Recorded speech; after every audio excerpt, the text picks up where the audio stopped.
Ba ba ba ba ba. Ba ba ba ba ba ba ba. Alright. Hello and welcome to anyone watching this for the past, present, or future. And welcome to our 5th installment of Pokemon Fire Red with Poison types only run. That's right, we only run here. We don't walk. Because we're real Pokemon players, and when does anyone walk? When? The answer's never. All Pokemon trainers are pro cardio athletes. They all are track and field stars. But yeah, I'm just gonna try off nostalgic Pokemon music. Parentheses, thank you for 1K. And I'm just gonna turn on the funny Game Boy. Alright.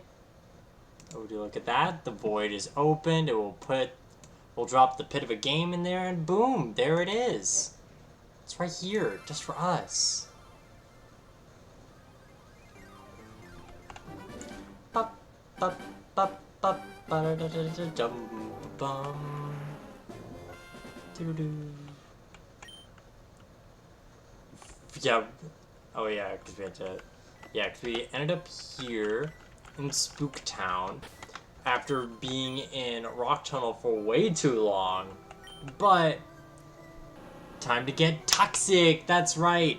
Our goal tonight is to ruin girls' night, TM. We're gonna go to Erika's gym garden, and we're gonna throw all our potted plants onto the ground like we're a bunch of cats. But we also are in Spook Town because, well, we're trying to get to Lavender Town because I thought I could catch a Ghastly here. But then I was a fool because I forgot I need the Sylph Scope because I can't deal with any of that till I get the Sylph Scope. I can't see ghosts in their true gaseous form. So I went all the way to the Rock Tunnel spitefully without any lights for way too long, and well, lo and behold, I am now here. But we've got some improvements. So our quirky little insecure Bella finally has Twin Needle, which is a massive improvement from...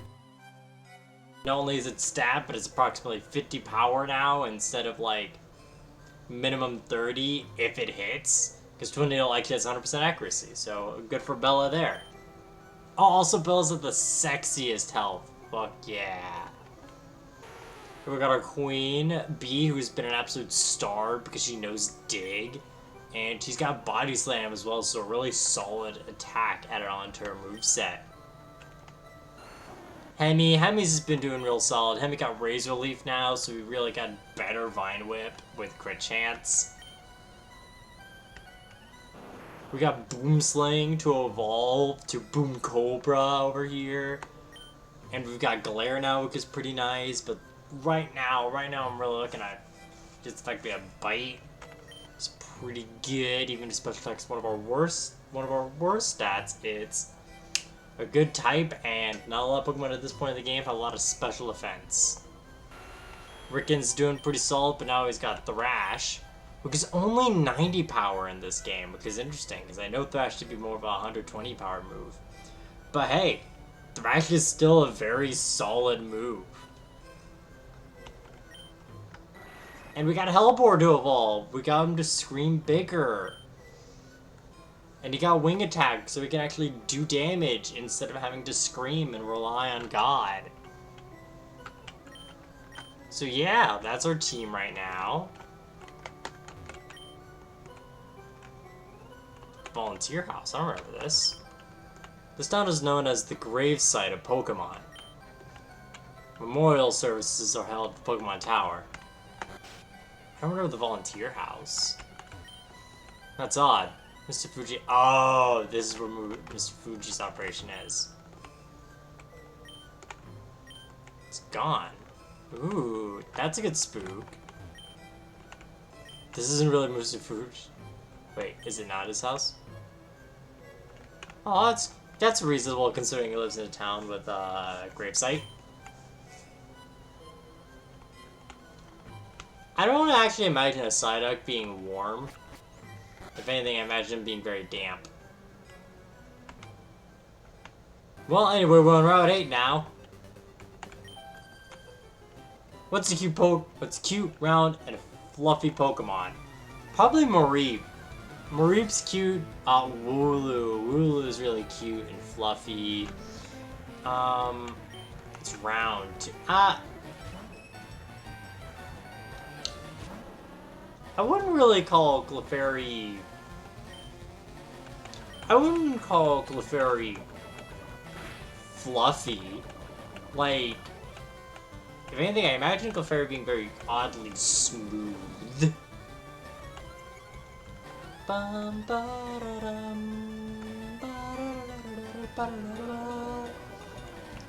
it doesn't matter if you are minimizing, you will slowly be poisoned. In fact, if anything, because your body is smaller, actually, the poison will travel through your veins much more efficiently, actually, with the smaller size that has to go through. So really, singing your little song, dancing your little dance is actually very appropriate due to the fact that you're slowly dying of a bee allergy. Also didn't ask this, but how are you doing, Animu?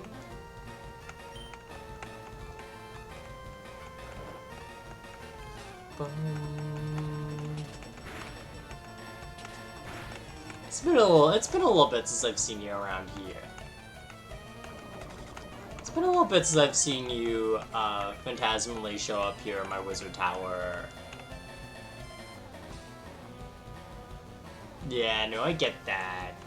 I get that. I know I've been pretty tired this last week. Cause like I think I had a very mixed weekend. Because this weekend I had a lot of company over because of you know, holidays. They came up a day earlier, which caught me very off guard. And I'm very much the type of person who likes schedule. or at least likes to know, like, hey, if anything changes, I'd like to be aware, please. And when you come to your residence, and now there is also like 2 other adults and 2 small children there, you know, I feel like it's better to be aware that that's going to happen instead of like, oops, all here now, you know. But aside from that, I had some really good nights with tabletop RPGs. Because oh, lovely song there. Thank you. Oh my god, that's such a lovely lullaby. Yeah, no, I know on Saturday with some friends I played this system which I haven't played before. It's called Nighthawks. Essentially, Nighthawks is based off of the painting, which if you're unfamiliar with the name of the painting, you're familiar with the painting. It's essentially that painting where it's like people in a diner, but there is no perceivable exit or entrance. And the game's core mechanics rely on the fact of like, alright, you have a group of very sad and or lonely characters, and they are trapped in a place. And they cannot leave until they are not lonely. So it really is just big, hi, welcome back to mental illness hours. Cause ooh boy, it was mental illness, and I stayed up till like 3 o'clock, like 3:30, being very mentally ill, and it was great. It was fantastic. If you want to simulate sad boy hours, it's great. Well, that painting, yeah. Oh, cool. I didn't know that.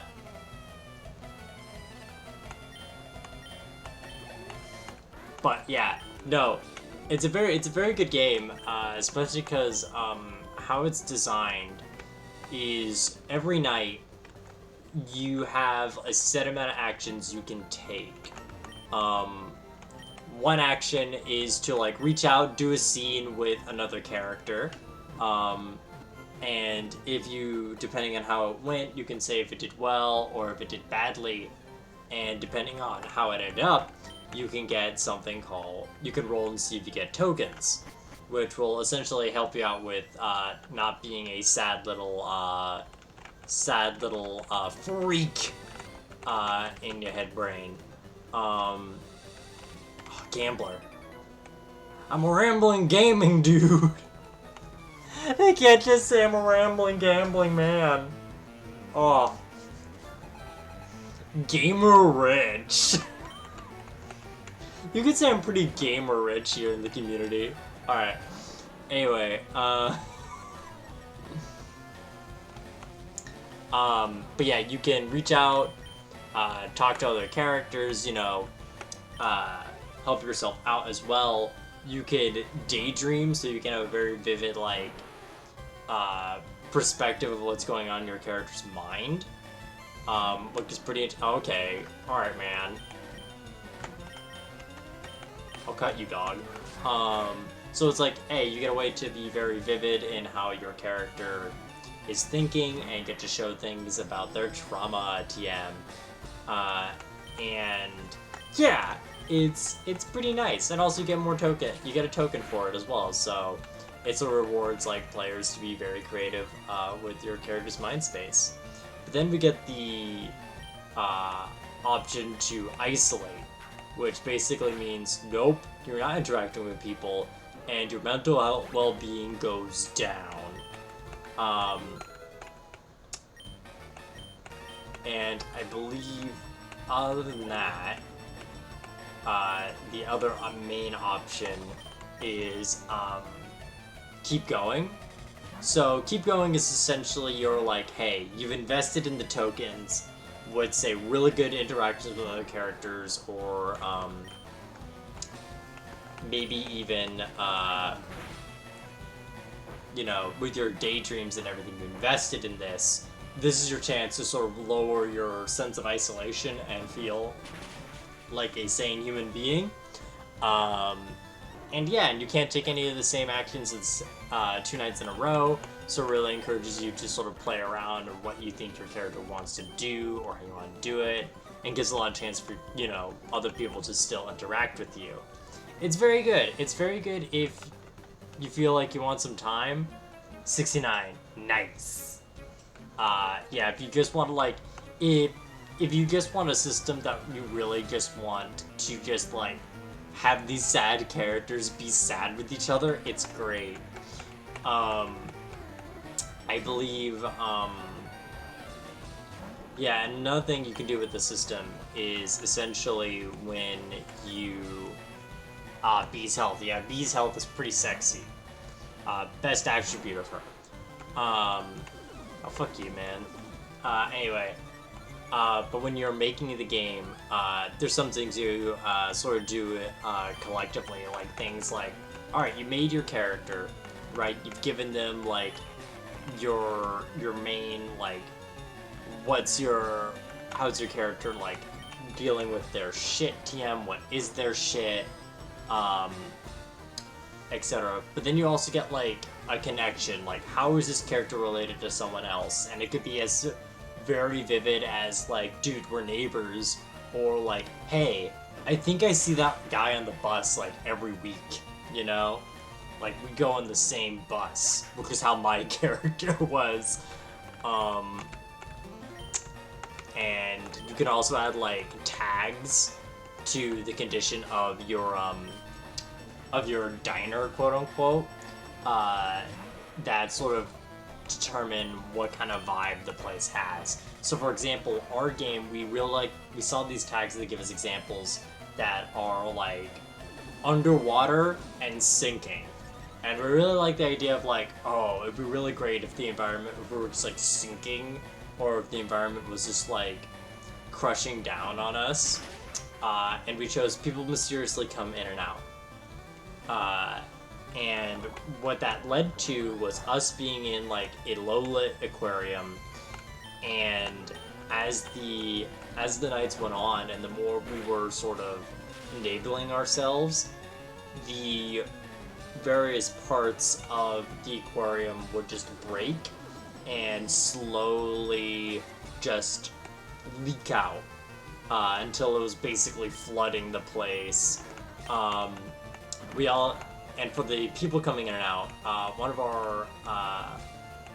our players essentially was going to like where would be like customer service to get like a menu, and on the menu there'd be a person there specifically made to serve whatever they wanted, and it was mostly if they wanted water, coffee, or sandwich. And it was to the point where we heard that like 3 times, and the 4th night came, and soup was added on the menu, and we all lost our shit. It was great. When you're mentally ill, sometimes it's some like chicky soup, just really, mwah. But no, very great system, very great.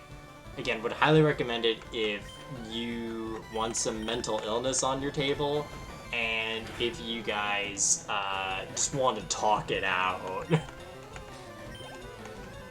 it's even better when you don't know if you want the game to be a good end or bad end kind of game. Because like I know a lot of us were thinking, oh shit, we may have more bad end, but as we were sort of playing it out, it was like, oh no, we are actually gonna have a happy end, like a reasonable ending. Like, what if the characters came out to everyone else and like used their like new trans names? Like, that's cool, that's great. Very good, very wholesome game. Well, that game was. I can't speak for other ones. Like, with the party we had, it very much was, no, it was circumstantial how it was a good end.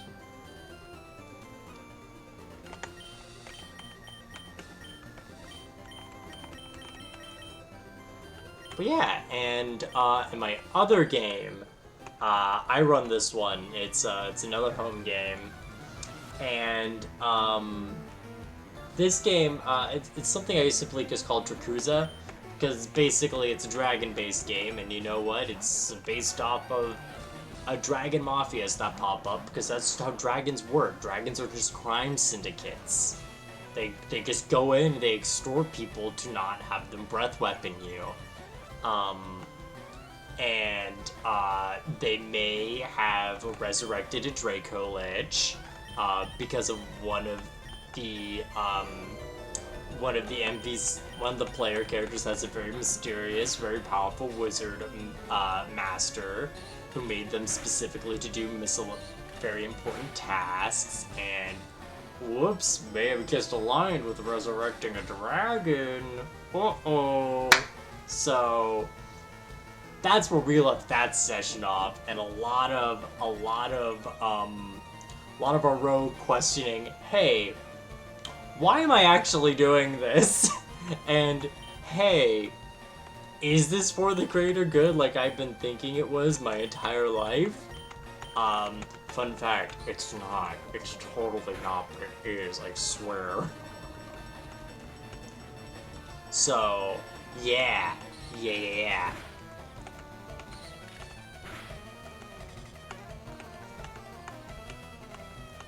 Can't even slap me. But yeah, those two things were what kept me sane this weekend.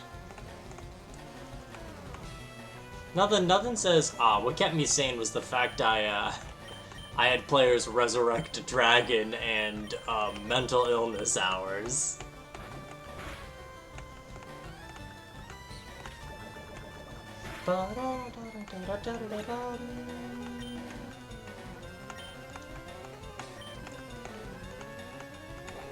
Oh, she rolling. But she will die of poison. Her efforts were in vain. She cannot kill me in a meaningful way. You cannot kill me in a way that matters. But we have twin power! Well, yeah, well, you know what? You owe me double the money. Give me $5 instead of $2.50. Binge. Do I not have any more potions? I have hyper potion. I've got normal potion. Let's go. Yeah, no, it was a great experience for sure. Oh, I forgot about this. Forgot about that section there. But yeah, no, definitely was a fun time.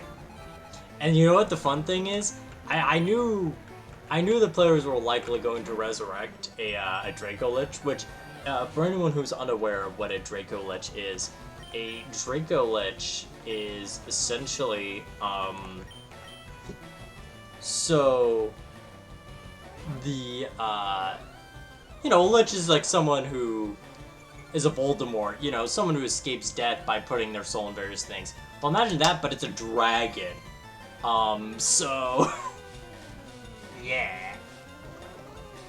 Mental illness o'clock. Yeah. No, my character for, mental illness hours was, a guy named Mel. And Mel's been dubbed, by my party as the most character of all time.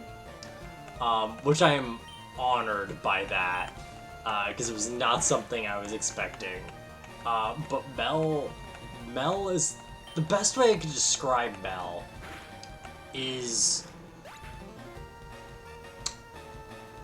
imagine a man that has, like, a mix of, like, Kramer Seinfeld and, like, Jerry iCarly together as a disaster who is surprisingly emotionally intelligent, yet also cripplingly guilty about one thing he did.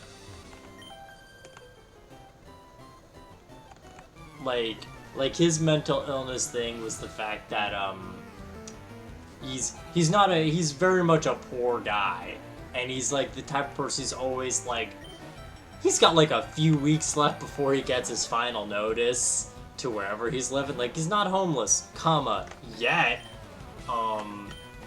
And he he needed some bus fare, so, you know, he happened to pickpocket from an old lady, and because of his anxiety of guilt, he just felt like, oh shit, this witch is, that person was a witch, and she's cursed me, because all these horrible things are happening to me, but really, it's just my anxiety acting up, and guilt, and also refusing to acknowledge I was a problem, but I'm so much the problem.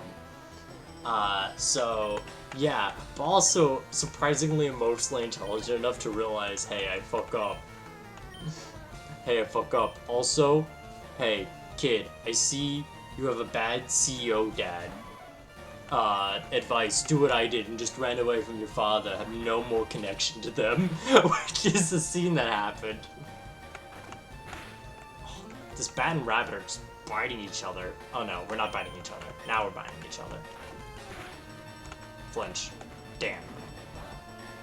But no, it's great. So yeah, we had Mel, someone who was, again, Jordan, but also like oddly dumb. Like when everything was like gushing out of like the tanks, he would just insist like, ah shit, it's raining in this aquarium.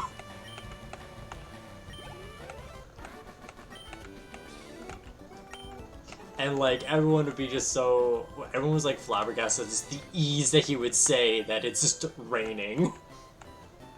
Meowth is so cute. Meow meow meow meow meow meow meow meow meow meow. Let's see. We also had Akara was actually in this game. She was an overworked, I believe she worked for she worked for a company. And essentially, they treated her like shit, and essentially had to do all the accounting of the small business,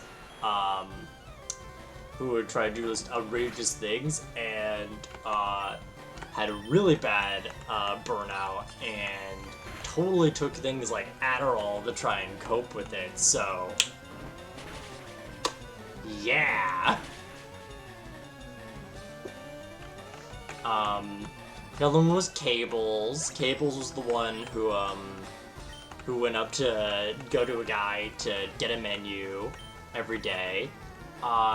He was most certainly disassociating, and would probably be like, if this was a movie, everyone would go like, is Cables a reliable narrator?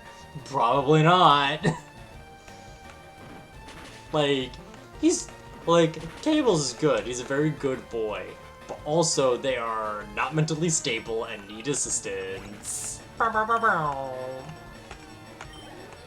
lastly, there was, the last character, which was played by Lux, was, like, this 14-year-old who is just realizing, hey, maybe I'm not a guy. Maybe gender's not real, and I don't belong anywhere in the binary. And also, I'm 14, and I'm realizing anxiety is a thing because I have it. Meow.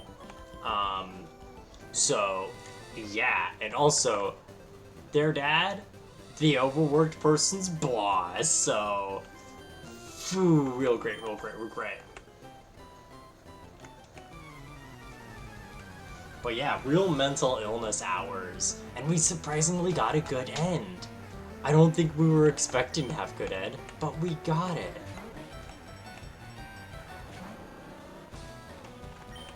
Ba-dum-bum-bum.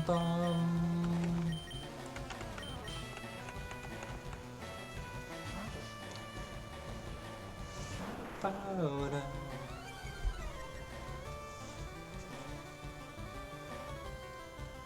Do, do, do, do. Okay, there's something about this AI that just loves to use things like roar and like whirlwind, but like it's not even good for them to do.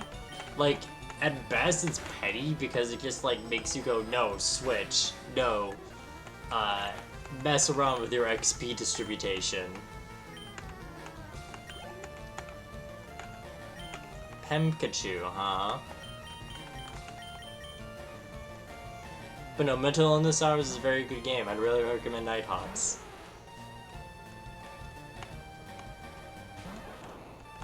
And it's not even like a complicated system. Like I think the document is maybe 19 pages at most, and even then, most of it, like for what players need to see, is like maybe 4 pages at most.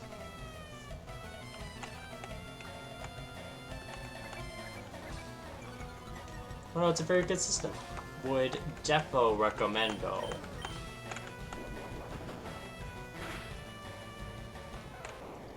Wow. Wow. Wow.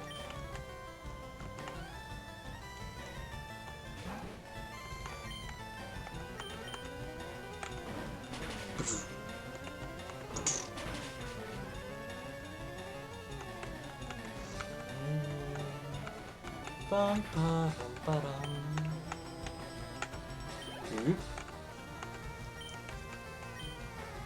Sorry for the silence. I'm just vibing and bouncing between moderating. Dude, that's so chill, man. Don't even worry about it. I just appreciate you're physically here. That's right. I have you in my room and you don't even know. I can even see you in a window. I wave at you directly. You won't see me, but I see you. Heart.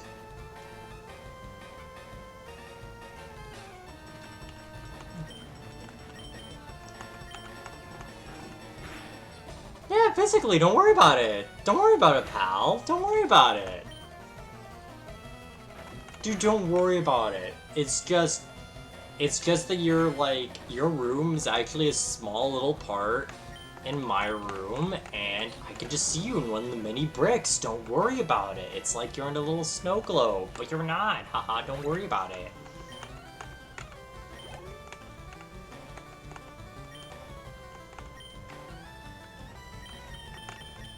And don't worry, if you do worry about it, I do know I have heard of a spell that can make you not worry about it. Now, the books call it Modify Memory, but we wizards who are not enchanters do like to call it the Instant Gaslighting spell. It is a bit more than, there's like one, sort of group of wizards called Acquisition Inc. and they've got like discount Modify Memory, which is a good spell. It's very good. It's called Gift of Gap, but like it costs money, dude. And we don't want to. Wizards already have to spend so much money. We don't want to support them. We don't want to support them just to have us have lower spell slots, man. It's not worth it. You know, it's like. You know, it's like Magic Missile, you know, Magic Missile's always reliable. It will always hit your boys, right? It's always there to get you, but the Acquisition Inc., they'll be like, don't worry, we patented a new Magic Missile. It's called Jim's Magic Missile. Jim himself made it. And they don't automatically hit, but they crit on a 19 instead of just a 20. You got a 10% chance to crit when you want that, huh? And all that for 2 gold pieces. You know how much gold pieces are worth? Like $200. Jim's discount missile. Thing is, Magic Missile doesn't cost anything. Like, if Jim, I cast Jim.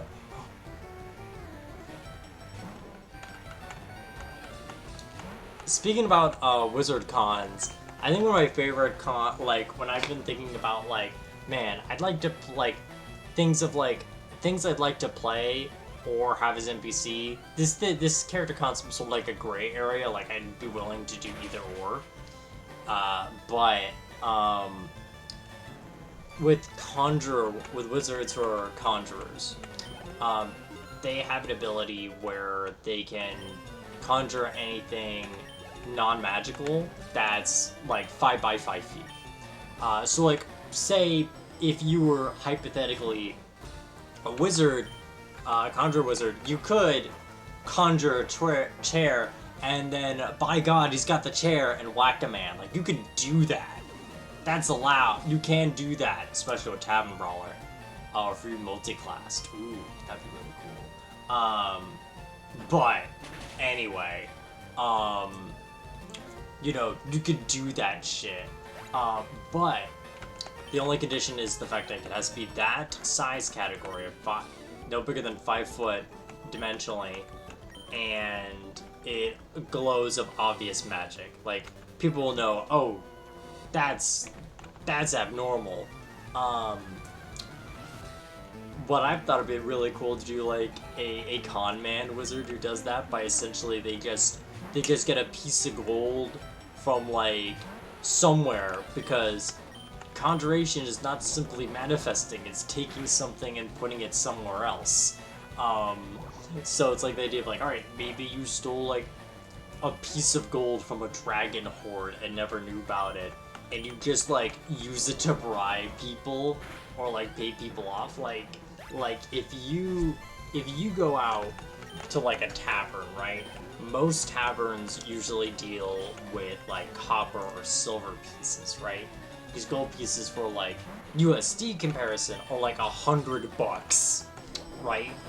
So like, you know, if you want to cover a tab or something, you could just pull out a very shiny coin that you just polish your coins really well, and you just place that on the table, and you convince people, oh, my money, please, and normal people would probably know none the better, and you could just be a fantastic con man. And if they lose the money, oh, whoops, that's on you, man. You lost it an hour later? Dude, I don't know what to tell you. You just lost your money. And it's just, you fucked up, dude. I don't know what to tell ya. Whoops. Sorry, bestie.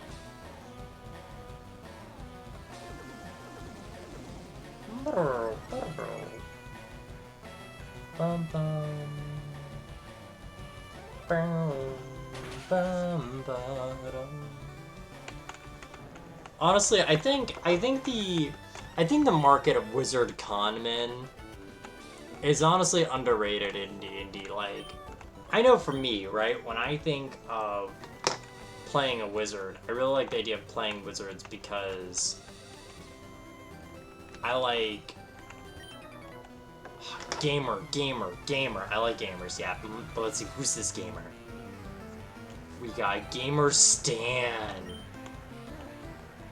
Anyway, I really like the concept of just a wizard, like, no, I'm sorry, I'm getting ahead of myself.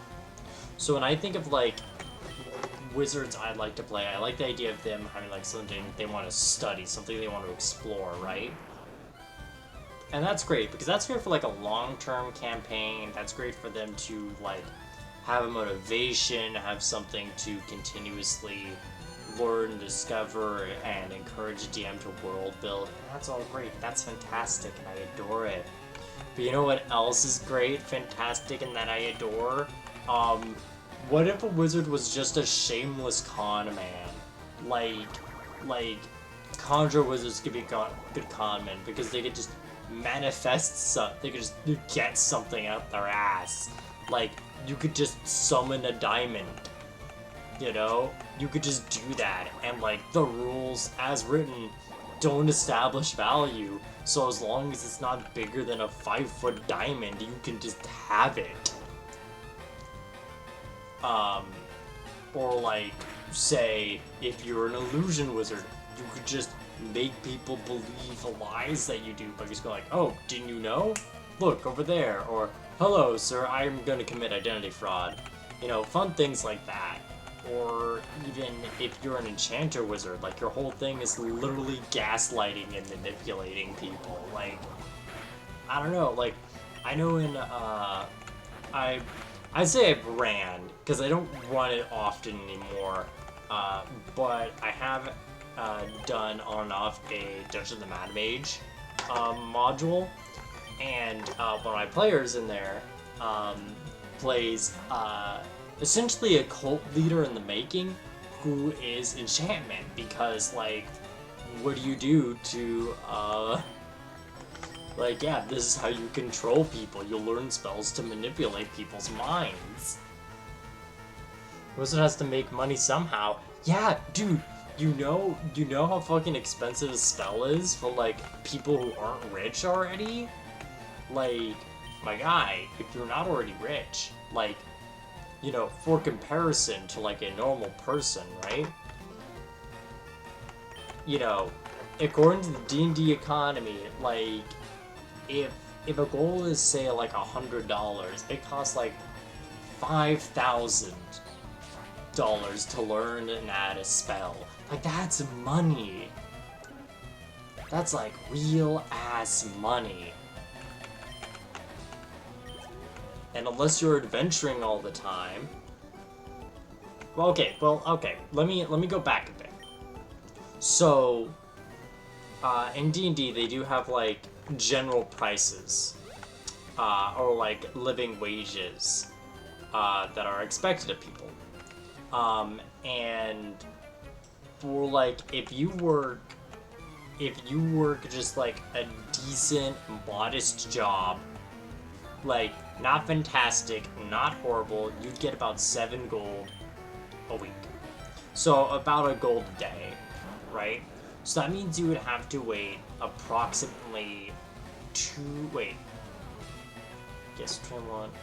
little over 2 months, assuming you spent all your money, like you saved essentially 2 months worth of pay to add a spell in your spellbook if you were just a civilian who wasn't risking their life every day and happening to encounter vast amounts of money. Like, that's insane!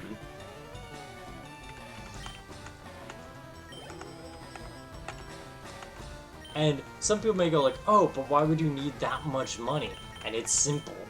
You can't just write it down and be like, oh, cool. I know how to perform polymorph. I wrote the instructions down, or I cracked the code. No, the thing is that you have to do, you also have to experiment. You have to spend time learning what does and doesn't work. You know? Like, for me, right? If I'm gonna learn how to cast the fireball, for example, right? I'm not just gonna be able to read the instructions to fireball and be like, okay, I could do this without testing it, right? Like, I'm gonna have to create things to scale or continuously try to replicate it, even if it is at a smaller or larger scale. So it's also a time investment.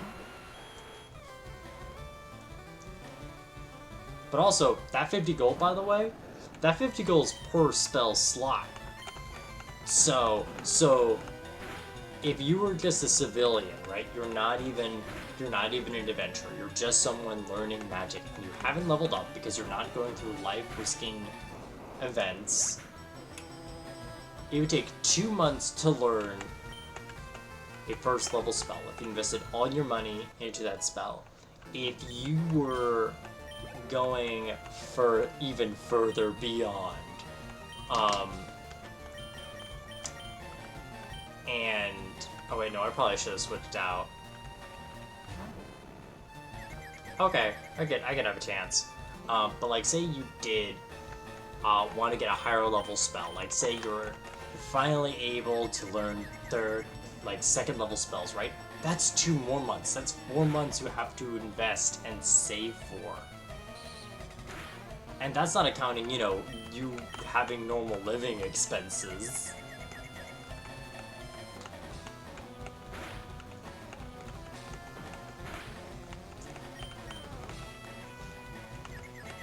Come on, you can do it, Rickon. Rickon, no! I can't believe you do this, Rickon. Great, I guess I'll get B out. I wanted to give you experience, but no, actually that's my fault.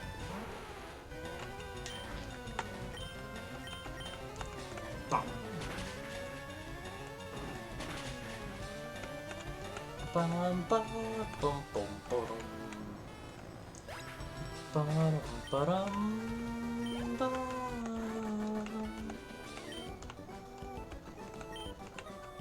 Do, do, do, do, do, do, do. I feel like wizards... You see, wizards likely have some... A lot of wizards may have some... Either they have patrons, they are getting money from, or they are doing shady businesses like that.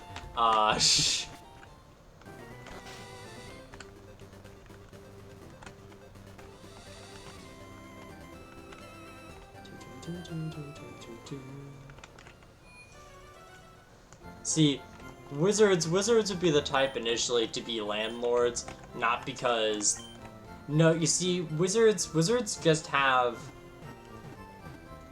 the wizard production racket. You see, the thing is, wizards are really just mostly people with college debt. Like you would not believe how many nations and many worlds I have seen will essentially just have wizard academies for people to go in there, learn magic, be indebted to them because Jesus Christ, loans are ridiculous, and then go, don't worry, you can work with the state for whatever you need. Like, say, oh, you invested your time to learn Fireball? That's great. You could be a war mage for us. Oh, you've learned how to do teleportation, to, like, be conjuring? You can help us out make a teleportation circle.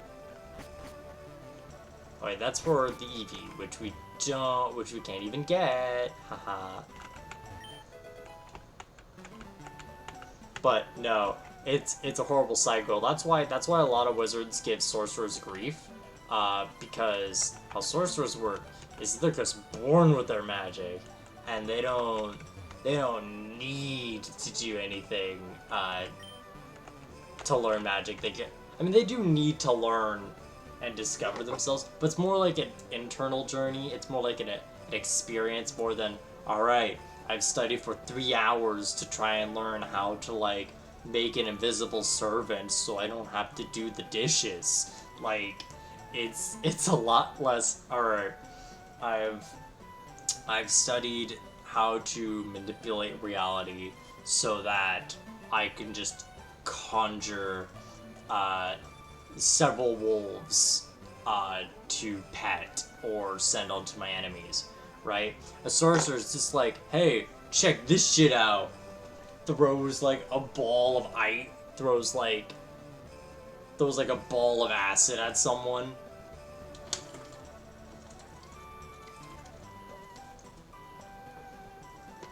And ask them how they do it. They're gonna say, oh, I can just do that.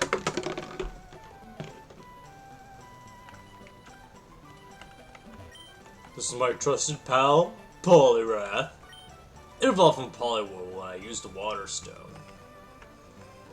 We stay 5 feet apart, cause we're not gay.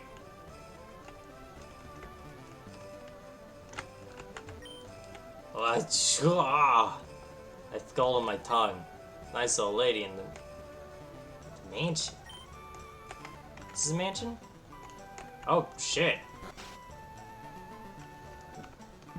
Old lady, I would require your tea. You shouldn't spend all your money on drinks. Try this instead. You've obtained tea. This is a key item.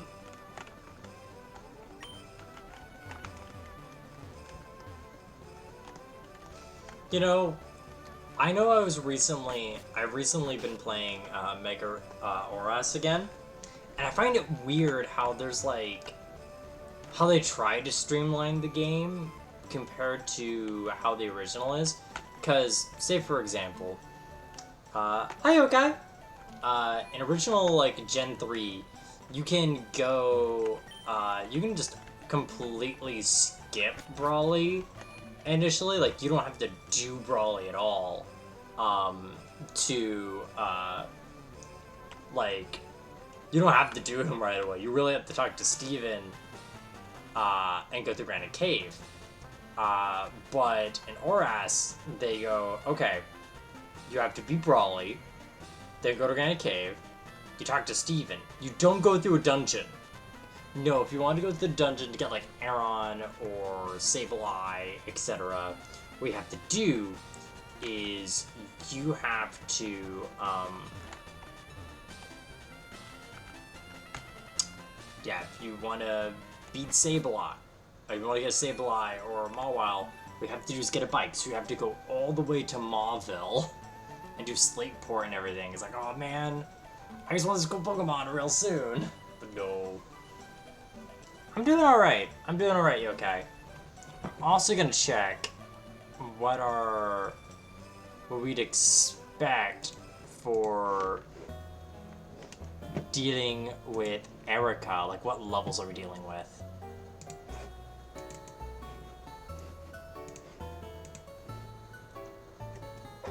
Pokemon. Oh god, that's all caps. Erika.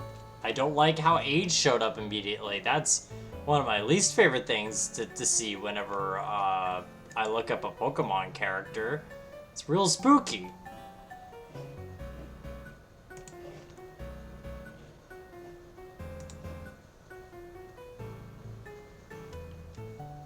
I like the idea of what they were trying to do, but I understand.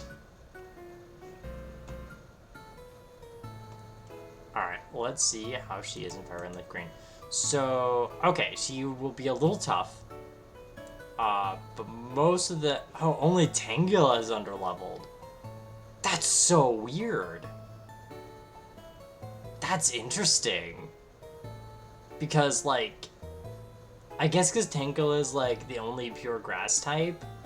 And just does not have a lot of good moves. That's why it's more underleveled, maybe? Huh.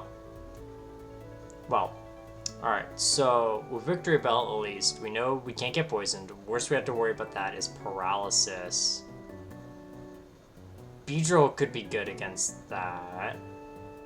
Because really Giga Drain won't do much to us. Acid could maybe just hit us hard. But Acid isn't a strong move, it's just a good attack. I think we could take that with a few Twin Needles. Tangela is a joke. Vileplume, Vileplume's got some status effects that can focus up like Sleep Powder if that hits.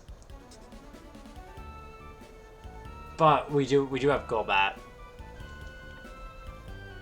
So I think we could take it. Let's check Giovanni, because I know we can do Team Rocket as well, I believe.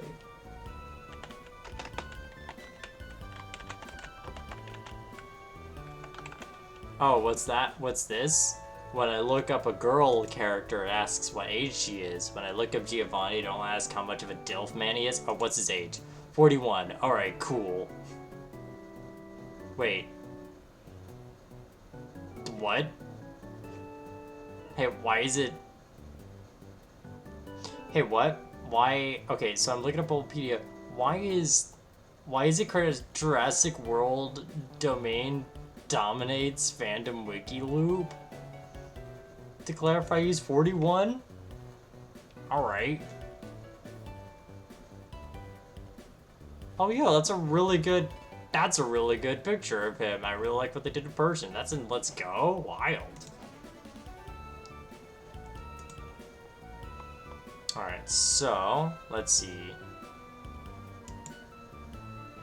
Okay, yeah, he's gonna be a joke. I mean, Giovanni really is a joke. I mean, first off, this man uses an Onyx. And trust me, as a person who has used an Onyx, it's a joke. Onyx was a cruel joke, and Onyx is the victim. Let's see, yeah, cause like... Yeah, Hemi could just wipe those two, and Kangaskhan could actually do something to fake out, but we've got Double Kick, and really strong, just solid moves with the Nidos. Onyx is something, and hey, if you want to see me use Onyx again, check out August 12th, when I'm going to be doing a Rock-type only run of Pokemon Sword, because it's going to be my 1-year anniversary, and the first thing I did on this channel was use rock types in Pokemon Platinum. That's right, I'm advertising to 3 people. And as someone who has used an Onyx all the way through a game, let me tell you what Onyx is good for. Onyx is good for taking physical hits and starting sandstorms. That's really it. Also, I'm realizing why is this not showing on OBS?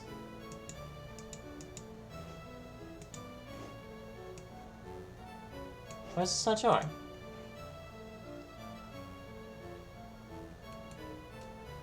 I thought this was showing the whole time. What?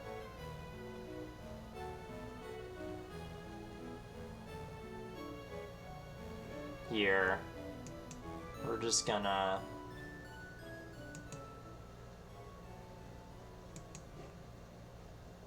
Alright, there we go. Yeah, so... Yeah, this is what we're dealing with. So we could easily take out Giovanni. But... I think we could also take care of Erika. Like, I don't think that's really going to be a problem. I want to try and see if I can do Erika, because I don't remember if I have to do Erika first or I have to do Giovanni first. Also, hey, at least they pay the same rate. Giovanni's like, oh shit, you got this many badges? Alright, I'll pay you this wage. Alright, yeah. Also, why do they all have chlorophyll? But they can benefit from it because no one's got Sunny Day. I wonder, can they have different abilities? Because, like, I know. Because, like, God dang it, Bobby. Keep on changing the rules on me when I try to play your game. I use your website. Alright. Creature Bell only has chlorophyll. Does Tinglet only have chlorophyll? Well, okay, Leaf Guard also needs the sun. Wow, this team is so sun effect dependent, but can't even use the sun. That's so wild.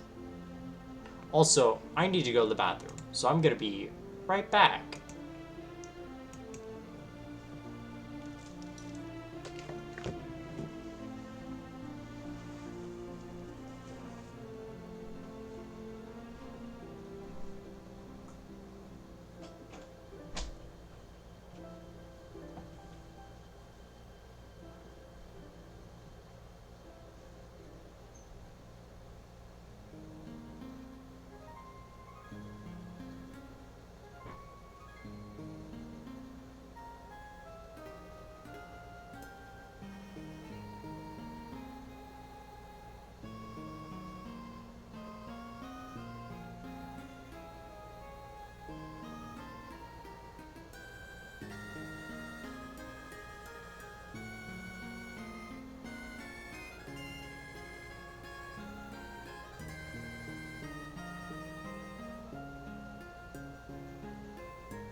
Right, here I come. Back from the piss house. It's Pan. Naps. Back from the piss house. He's back from pissing. And he's here to say video game things. And also wizard slang. dog is not a wizard slang, actually. It's a very common mortal slang. I was on the spot and I couldn't really think of one on top of my head. So I would like to retract my statement. I'm so sorry. I didn't mean the things I did, and I regret the fact that they were said, and I am so sorry, but it's okay, because the merch is coming in next week, guys, and you can give me all that because I apologized. Bam, I've done the YouTuber cycle, and I've won social media, actually. I pissed, I came, I conquered. That's like the, I'm pretty sure that's like the big thing that that Caesar guys said. So yeah, I think I'm good. I think I'm good on Twitch.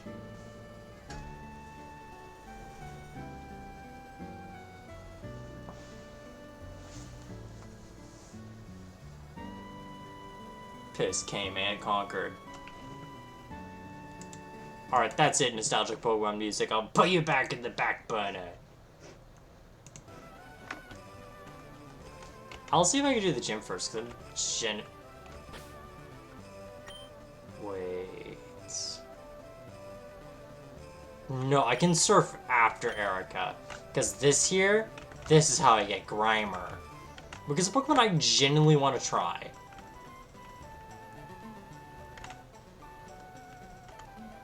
PCC.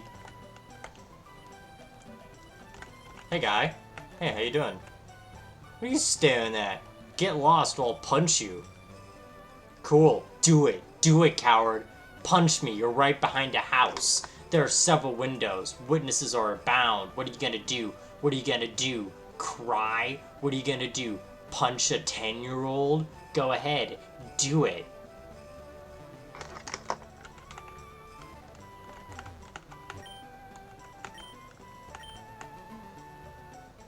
Do do do do do.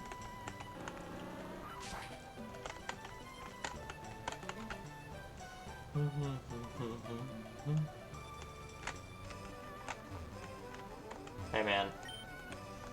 Gosh, I sure love girls. In a completely platonic way, and not in a weird way that would make me seem predatory, or problematic, as the kids say. I will not be cancelled because I like young women who, when I look up their character, the first result is what their age is, so they don't have to feel guilty about it. Fuck off.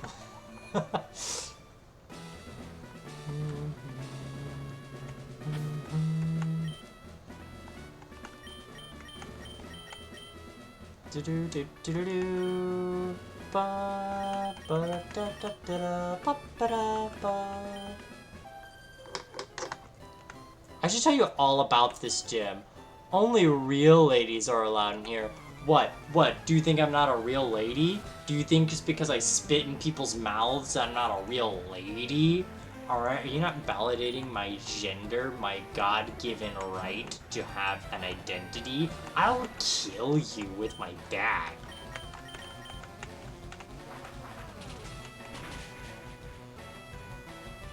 You think they'll, like, caged him? And let's go? What? But they caged in Onyx? What? Onyx is something. Just the game. Well, they're indoors, so unless it's a greenhouse, they sabotage themselves. What? I don't know what context. I am bewildered. Are we talking about Erika? Or are we talking about this place where they're trapped in here with me? Is that what we're talking about? Because yeah, they're in a greenhouse.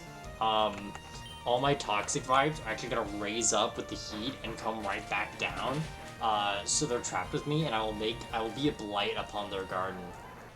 Yeah, that's right. I'll ruin their corn. All right, I'll ruin their corn, and they'll feed everything but the kernels to their worms. I know this because my dad likes worms. He works with them every day. He's named 30 of them.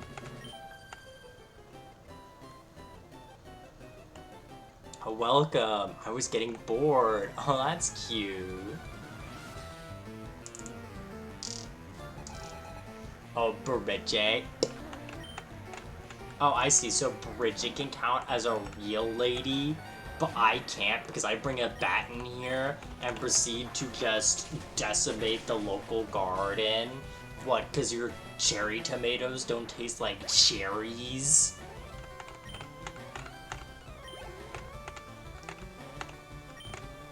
Oh yeah, no, Hellbore's doing a real good job just sweeping this place so far. Wop, wop.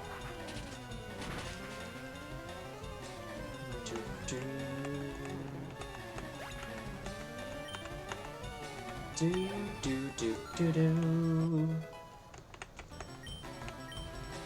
Ooh, yikes. More Odysses, don't mind if I do. Like, okay. I get why cherry tomatoes are called cherry tomatoes, because they are small and red, like how a cherry is, but they do not sound like it. They do not taste like a cherry. Honestly, I think the reason why I don't like tomatoes comes from cherry tomatoes, because one time I was a kid and I was curious and I was like, ooh, I see this bright colored round thing. I would like to munch. Then I'd been to a cherry tomato. I was like, ooh, don't like this. And then I went to everything else with tomato. I was like, don't like that.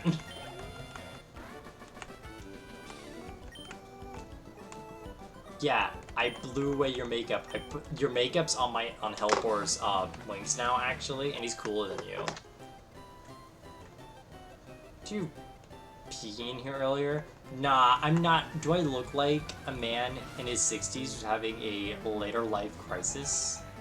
Do I look like a gamer to you?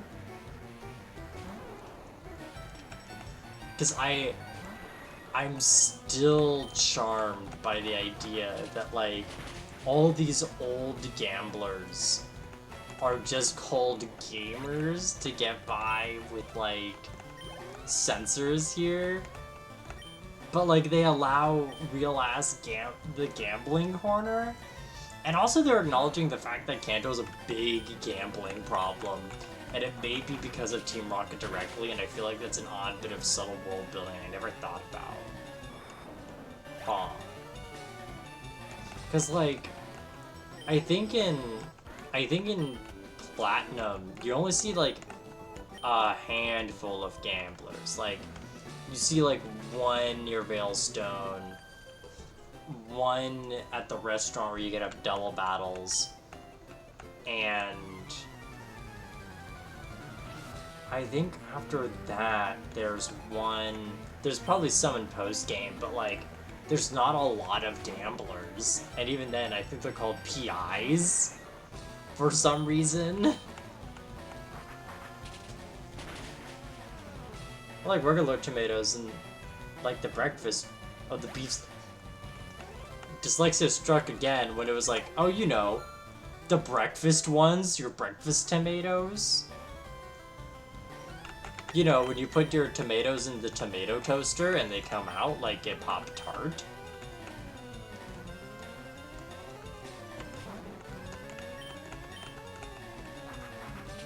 Hey, Animu, since you're here, this is a story that only you get to hear. No one else will hear it. That's right, if anyone walks in or sees this in the future, they'll never hear this story.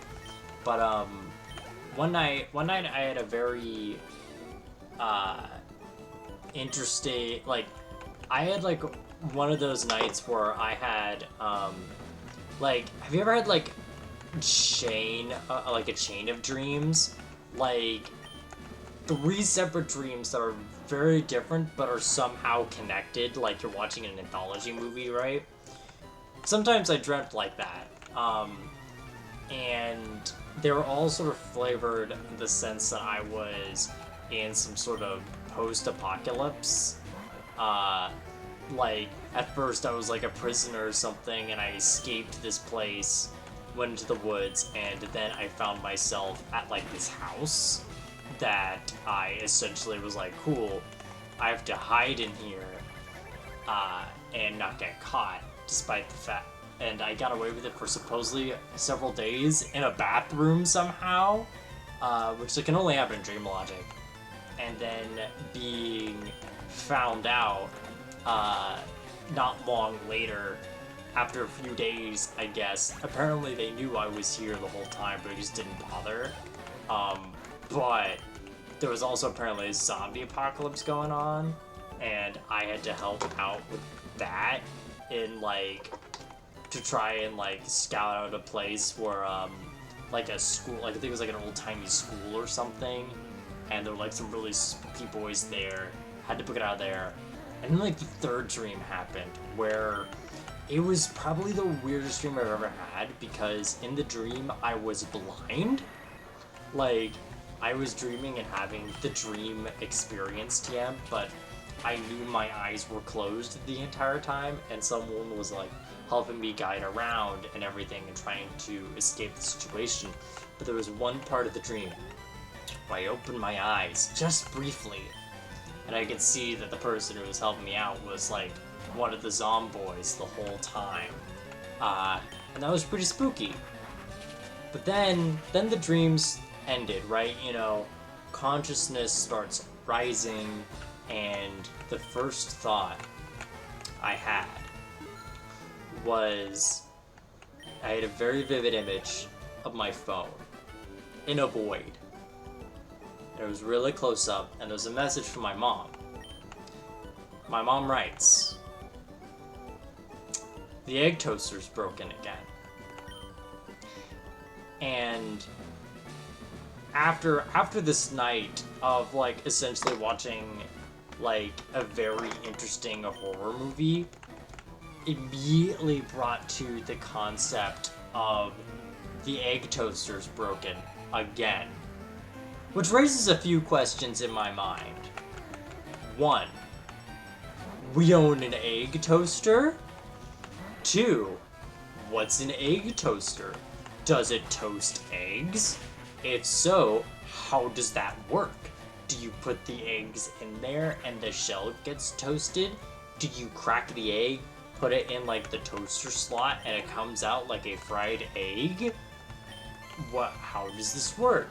And then, lastly, I'm wondering, it's broken again? It broke before? And I guess, again, it was a very interesting way to wake up that morning from just, interesting, spooky dreams to egg toasters broken again, and unable to stop thinking about the egg toaster. Also, hey all night! I hope you are enjoying your dual streaming. Honestly, dual streaming sounds like something like fucking Disney would try to advertise. With our new Disney Hulu ESPN bundle, you can dual watch all your favorite programs.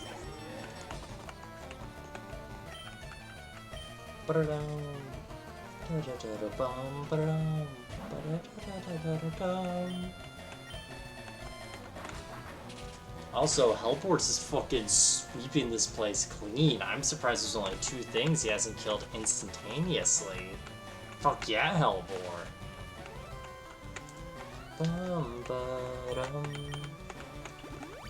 Oh? Yo! I never see, like, ordinary trainers, even in a gym, use potions. That's wild. Watching episode 1 and 2 at the same time.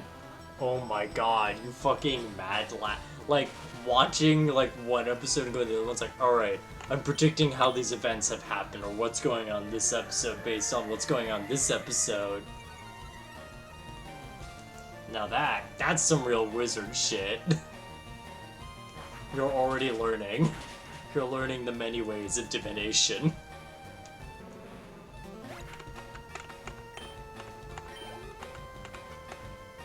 Okay, cool. There is one more boy for me to just get my sweet, sweet level up. Do-do. Oh, yeah. No, this is... I probably don't even need to heal. Oh, yeah. It's all coming together.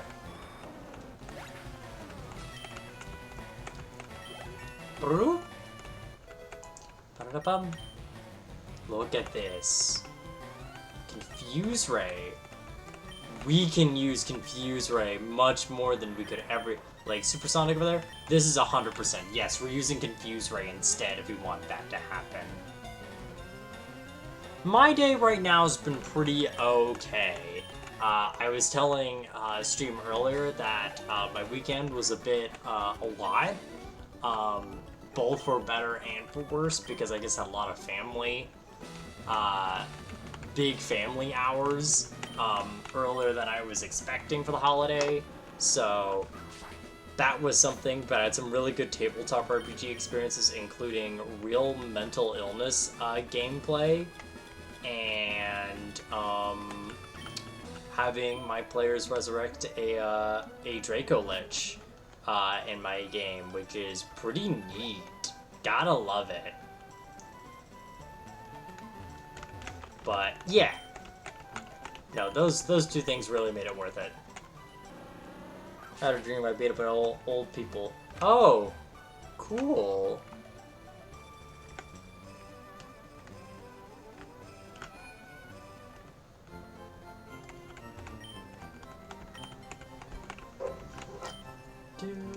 Do. Ba-ba-ba-ba-ba-ba-bum.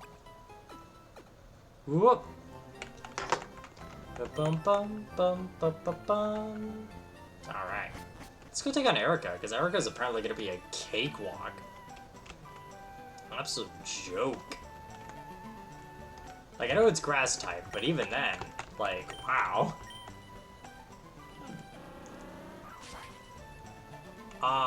Okay. So not quite Boomer. Going more for the Gen Xers, I see.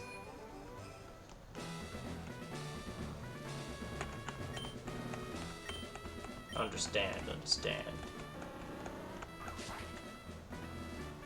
Hello, Erika. I would like to demolish you. Lovely weather in here. Yeah, it is. It's called a greenhouse, and it's too hot and humid. No, it isn't. There's not even a breeze. Oh my god, you're sleeping on the job? I'm telling Big Pokemon on you about that. I'm gonna have that be a part of your Yelp review as a gym leader. I'm gonna put a formal complaint.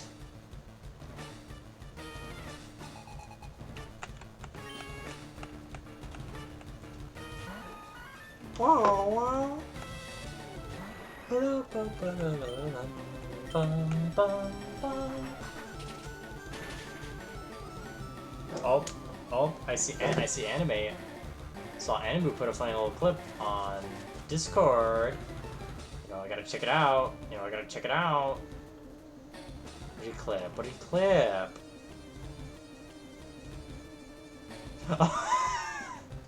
Very choice to... Now that, hey, I'll be real, Animu. That's gonna be sad, because I look back a lot on clips here, because you know what? I very much appreciate what people have preserved. And things like that are just going to inevitably just be how I think of words now. Oh.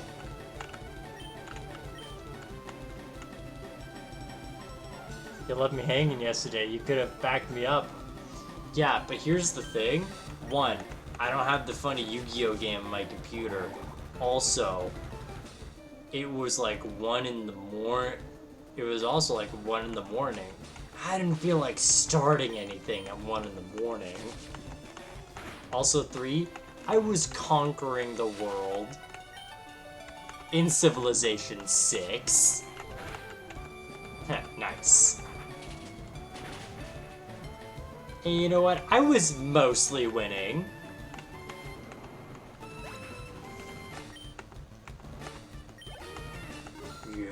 Yes.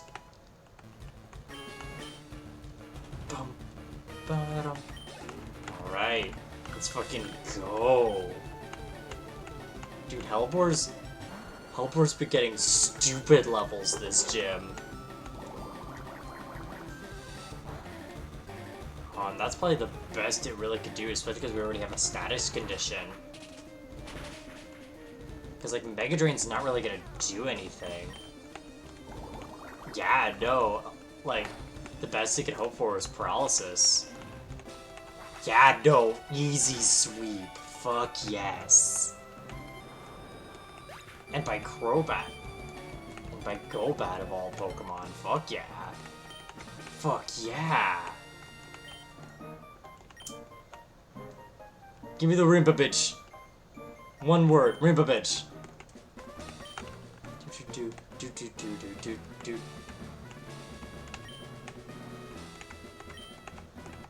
Wait. Does Koga let me surf? It would make sense if Koga let me surf, because to do Safari Zone... Wait. Don't you need to surf to finish Safari Zone? Because I know you need strength to finish Safari Zone. Well, no, you... Excuse me 1 second. Alright, we're gonna open you up.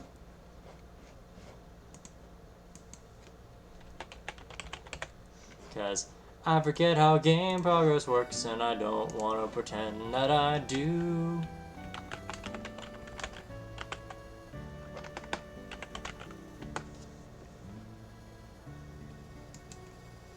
Alright, so,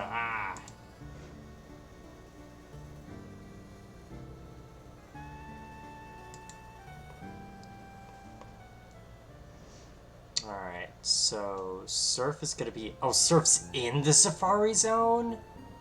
Ugh, hate that.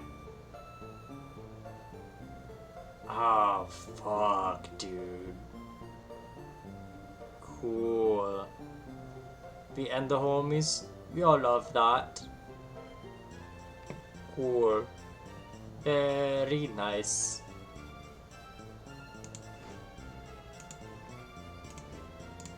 Because, like, I knew... Yeah. Yeah. It's a shame. I just want my grimy boy. That's all I wish.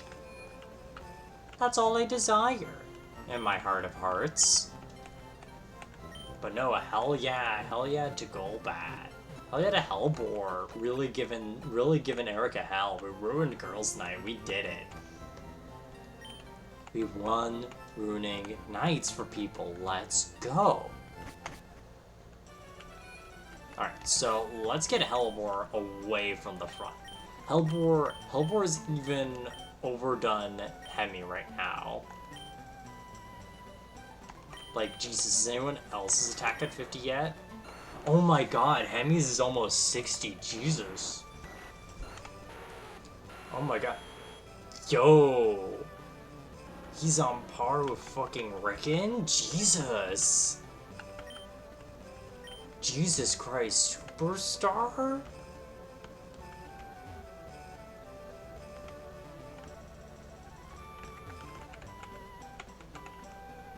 Oh, dude, this is the city of gay rights? Fuck yeah.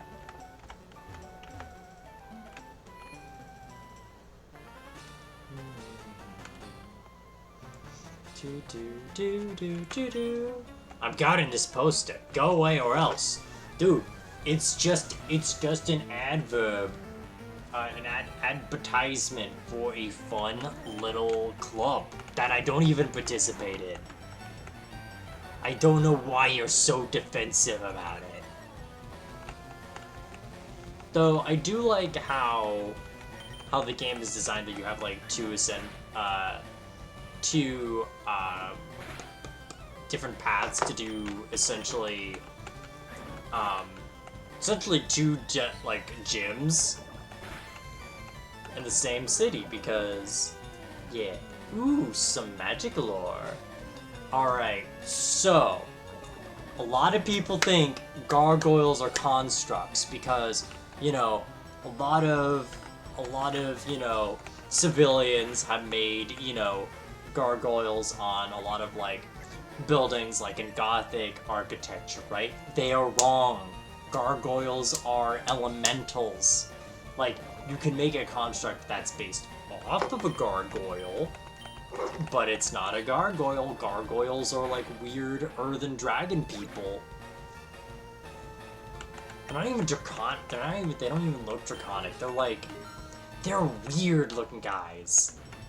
I think the big reason why they have wings, from what I've researched, is mostly, a lot of the elemental planes are very, like, they're very territorial with each other, so gargoyles will typically be, sort of like watchmen of large mountains that sort of border on the plane of air, and will sort of be the vanguards of the plane of Earth from the plane of air. You know, in case, I guess, some Genasi rivalry happens or genie competition, so yeah. Also, I've forgotten who's coming out already. Fuck it, I'll get Rickon.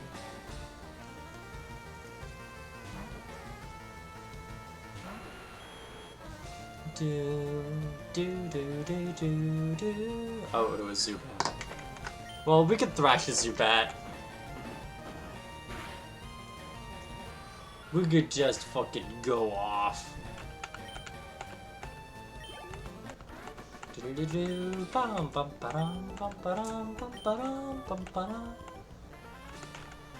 Team Rocket Hideout might beat Disco. Buddy, didn't even tell me.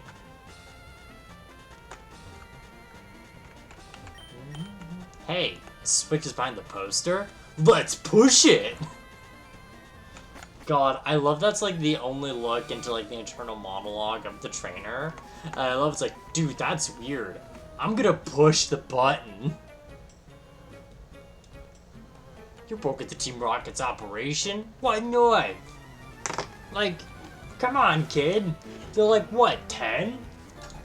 I'm actually 12, shut the fuck up.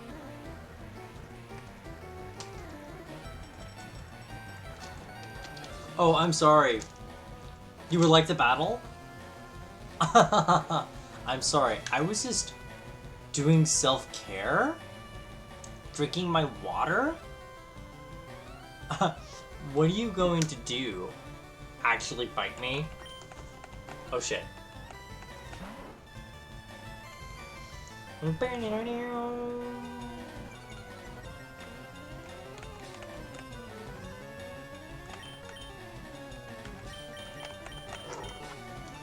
Ba-dum, ba-dum.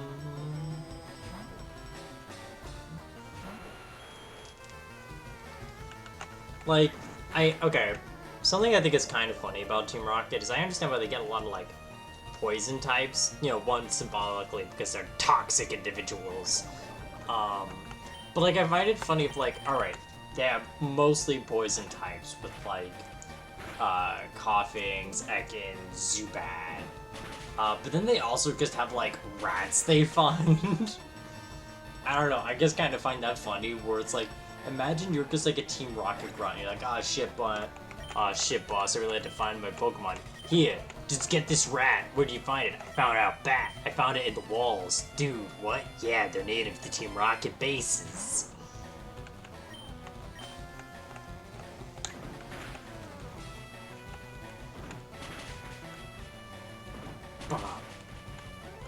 Also, you know what, now I think about it, I think it's kind of cool that Giovanni uses the type that his grunts are weak to. Like, I don't know, I think that's like a subtle touch that I really like.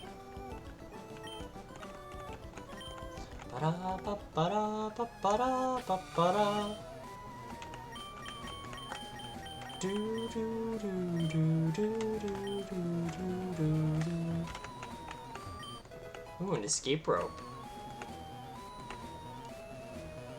No, poison. Because a lot of Team Rocket Grunts mostly use poison types. Because again, they use like Zubat, Ekans, Coughings,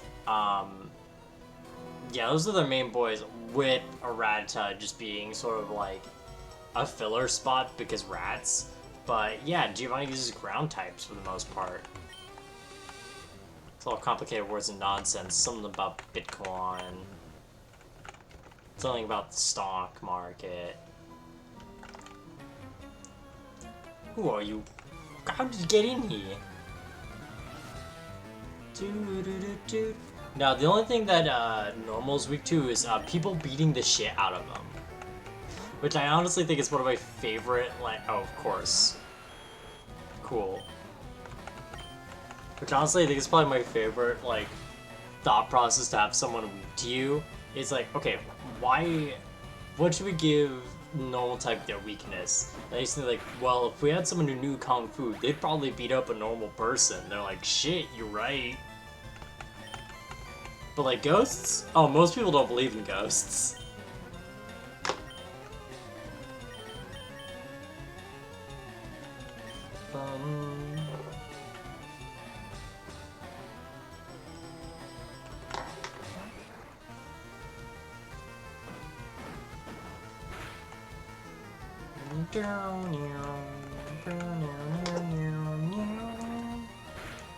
Oh, hey, Void, how you doing?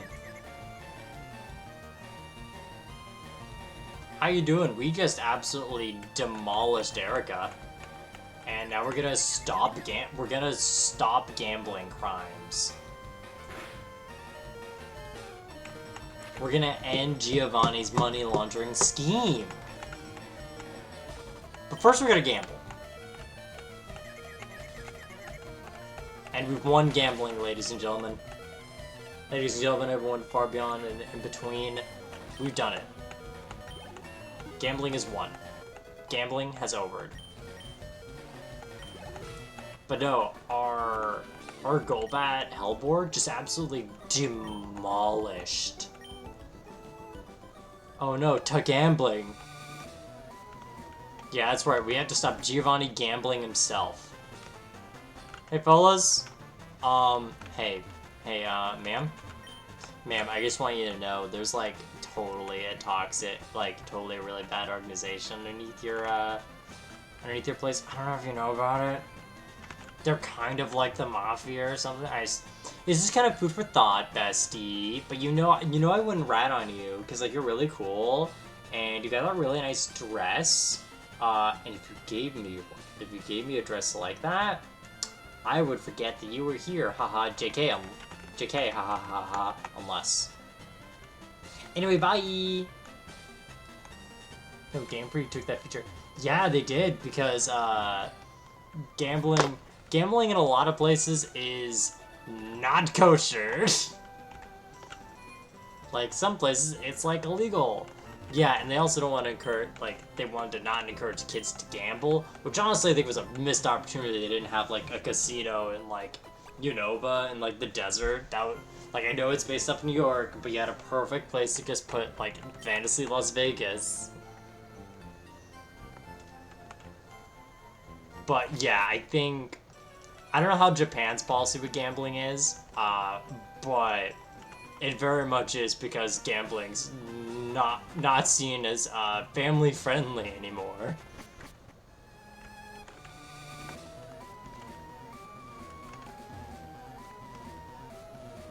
Which is a shocker, I know.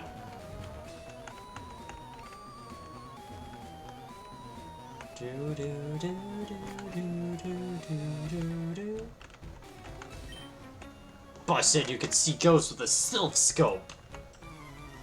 Man, you ever think about how Silphco, like the main Pokeball manufacturers of Kanto, just are like, hey, we're gonna invent technology to see ghosts, by the way. And not just like the spooky specters, no, we're gonna see the real form of the ghost. And then all of them turn out to just be Ghastlies. Maybe a Haunter. because apparently there's only 3 types of ghosts here in Kanto. If you die, you only become these ghosts. Like, I know ROM hacks exist, but I think it'd be really interesting to sort of see, like, what would, like, if they do ever make, like, remakes again of, like, oh, let's do this game, blah, blah, blah, blah, like, whatever. I think it'd be really cool if they actually did, like, hey, what Pokemon would be in this region with the full Pokedex available? Like, say, like, yeah, you did Kanto. What Pokemon would be in Kanto that aren't just the Kanto Pokemon? I think that would be interesting and kind of cool. Find out it's just night vision and ghost Pokemon are not actually ghosts. Their bodies. I mean, honestly, yeah, I mean, Ghastly's literally just gases, so, like, I'm pretty sure that's what it's supposed to be. Because, like, I remember as a kid, with, like, Gengar's entry, I forget if it was, like, an official, like, Pokedex one, or, like, I don't know if you ever had it as a kid, but, like, those books that had, like, Pokedex entries in them. I did have the book for, like, the original 151. I did find that as a kid, and I found that really cool. Like, I remember one of these books having, like, an entry about, like, hey, when there's a Gengar in the room, the temperature drops, like, 10 degrees. And it's, like, that was the first time I heard that, like, idea of, like, when a ghost shows up, it gets colder.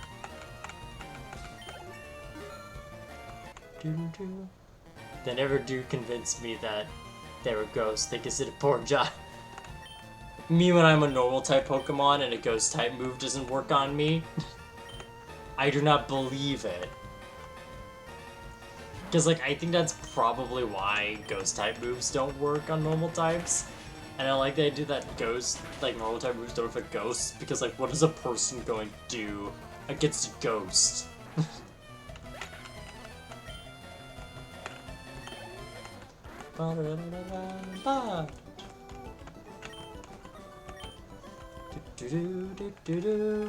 Alright, time for Spin Zone. Oh, cool, ball. Oh, fuck, cool. If I didn't evolve any of my boys yet, I could. Neat.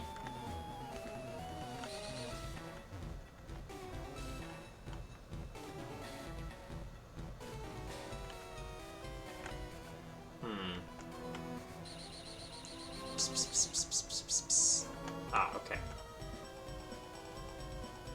Alright, that's to get this item here. Taunt.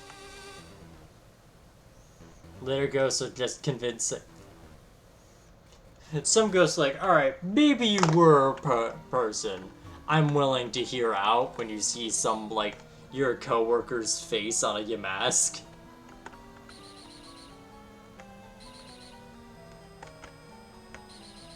Wait, I think I just gone full circle. I did.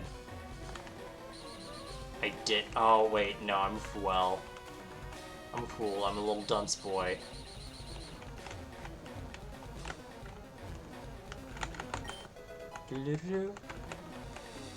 Mimikyu is very top tier. Mimikyu is real solid. And once again, I advocate that Gen 7's a really good generation. A lot of people shit on it for some reason. Well, I say some reason, but I know why people shit on it. And I kind of understand, but also kind of don't. Because, like, Gen 7, I adore it because, one, Gen 7's got a really good, like, batch of new Pokemon. Like, it's really good. Like, there's not many I don't like. And, like, it's got a really great story. It's got a great vibe and environment. It does have a lot of cutscenes, which is understandable for a lot of people to be turned off on, especially if they want to do, like, challenge runs, where a lot of the Pokemon community is surrounded around. So, like, I get it. I get it, but also Sun and Moon is really good. It's predictable unless you're not used to it, then it's brutal. That's it, really. Are you talking about ghost types, or are you talking about Sun and Moon? Because I will say, Sun and Moon, I've had since last summer. On and off, one of my youngest cousins, I've introduced him to it because he's gotten into the card game. And you know what? I think it's okay that that Pokemon holds hands a little bit. Honestly, it's a hot take, I know. But like when I'm playing it with my 6-year-old cousin, you know, who doesn't read good when he doesn't want to, right? Having something to hold your hand or at least give you visual cues of like, hey, you have to go over here, helps significantly. Because like, I know when I look back to my experience playing, like even this game, this first Pokemon game I played, like, or even like, Gen 4 games, right? When I was a really young kid trying to play these, like when I was 8 or younger, like around 8 or so, there would be so many points that would get lost very easily because I just didn't know where to go. And like, I wouldn't blame anyone around that age to feel the same because they don't tell you where to go. But you know, stuff like that, I do not blame Pokemon for doing things, just improving quality of life, especially for their target audience.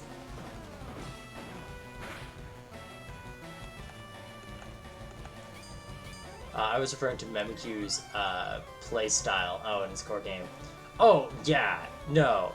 It's a very predictable thing, but also, like, oh, in Gen 7, before Disguise got nerfed, so good. Mostly because, like, yeah, it's just such an easy, satisfying sweep. All you gotta do is get a free setup and go ham with your, like, Shadow Sneak or Play Rough, or maybe even Leech Life if you want survivability. Yeah, I'd say, like, honestly, the only, like, truly bad Pokemon game, especially a modern one, is really X and Y in my book. Mostly because that's a game that's just a painfully by-the-numbers Pokemon. Like, no ambition, except for the fact it's in 3D. No risks, just a very by-the-numbers. And, like, it's a real shame, because, like, there was a lot of potential with Gen with, like, X and Y and Kalos. And, like, some of the Pokemon are real cool. Not all of them, but the ones that shine are really good. It's a shame that most of Gen 6 is very forgettable and very bland.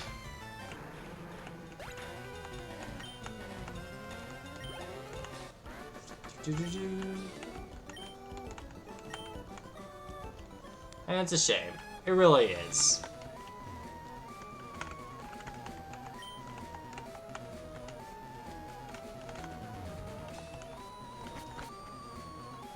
Oh, can I just go into the elevator? Oh, I could. Alright. Cool. Damn it. Gosh, dang it, Bobby. I need a key.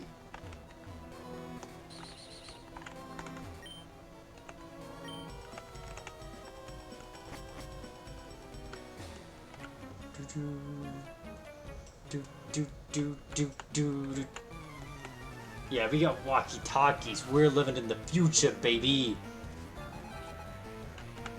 Also, I guess I had the mental image of, like, a Team Rocket Grunt with how they hold their Pokeball, just, like, playing with it like a basketball. Just dribbling it. Getting ready for the big game. He's about to do his High School Musical number. He's gotten ready. He's auditioning for his role as Troy. He really wants to nail down his audition of Get Your Head in the Game. but he really hopes to do a second production for High School Musical 2, so he could do bet on it, which he's been thinking significantly more about.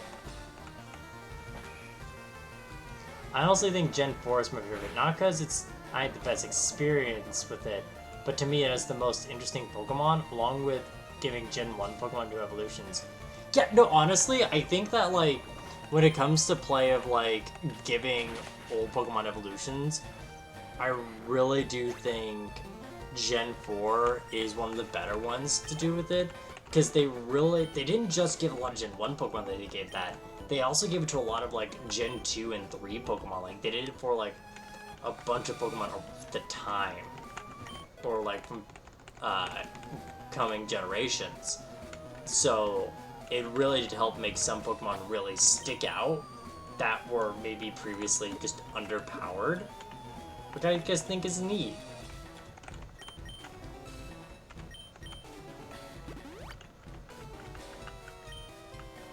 Two.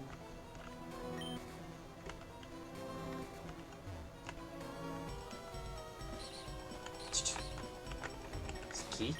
Not a key, but a rare candy, which will be invaluable by endgame. No, I want this way.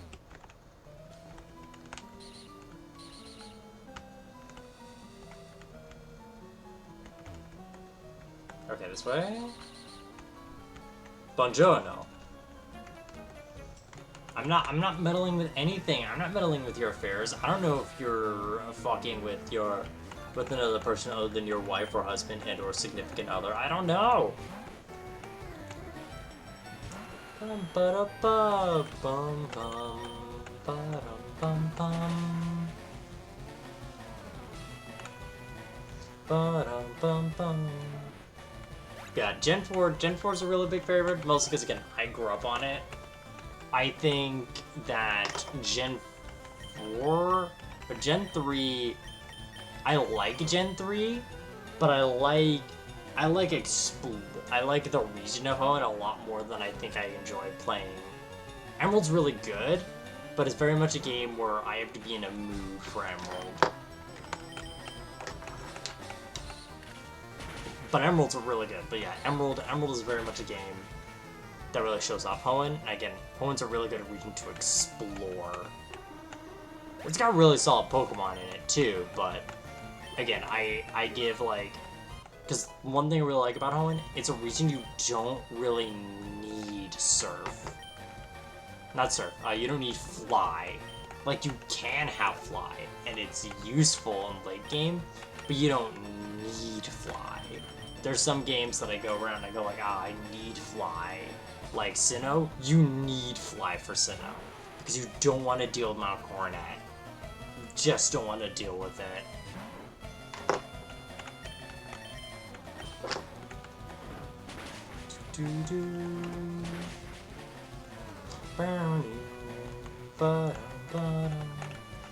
And also just like, I know a lot of generations like doing this afterwards, but like trying to make like the region a big a big lap essentially since Unova.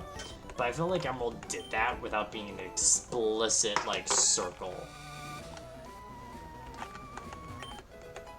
Oh fuck, we got the cool guy glasses. Keys. Oh, max ether's out. This is the maximum amount of ether. Ooh, snatch. I don't know, dude. Do you have it?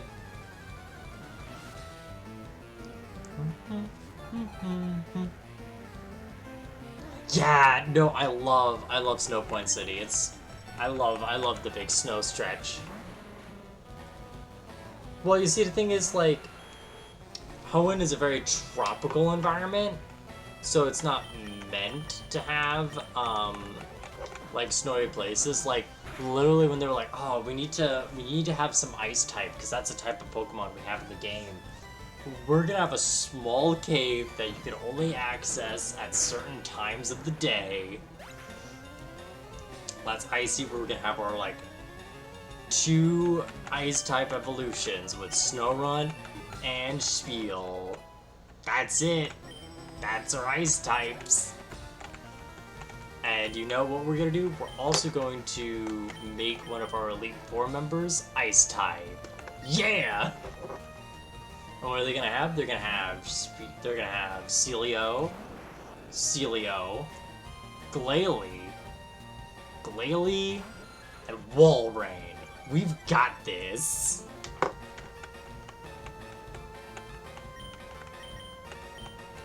How? Oh no, they be biting. They munching together. Do-do-do. Do-do-do-do-do-do-do-do. Boom slaying, obtain power. Nice. Do-do-do-do-do. No! My keys! Oh no! My keys! No, no, now a 10-year-old just has it and I can't do anything about it. No. You know, I also do like how Erika's gym is sort of designed to be like, hey, do you wanna have Giovanni be easier? Here you go. Here's the thing that's good against a lot of his Pokemon.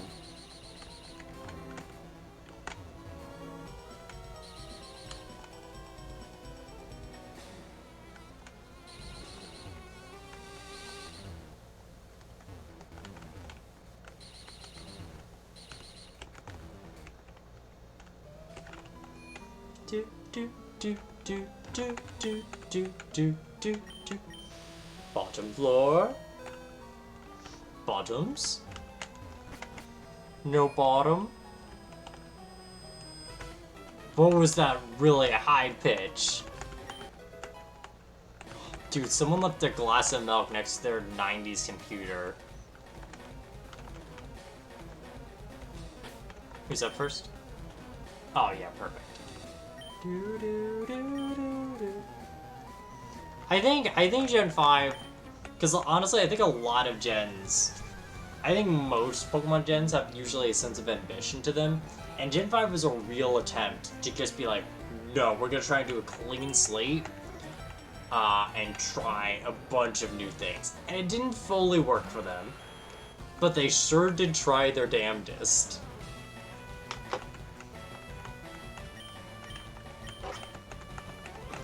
And there's some solid boys, like Golurk's really solid. Whimsicott, of course. Bisharp is cool. He's edgy, but he's cool. Haxorus, real solid.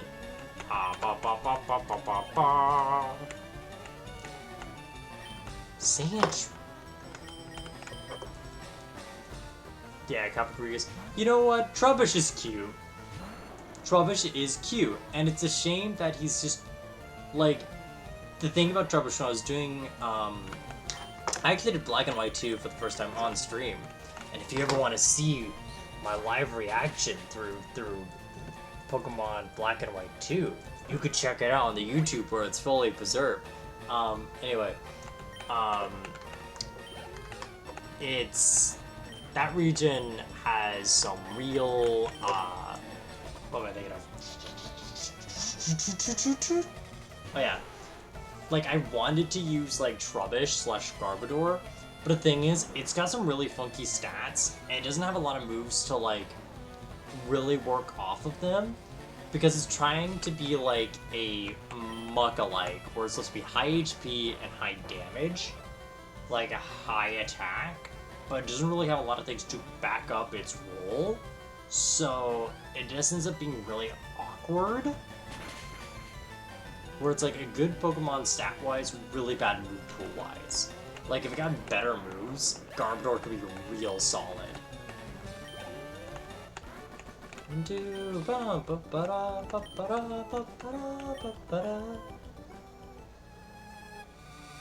No, the first time I did Black and White 2 was completely on stream.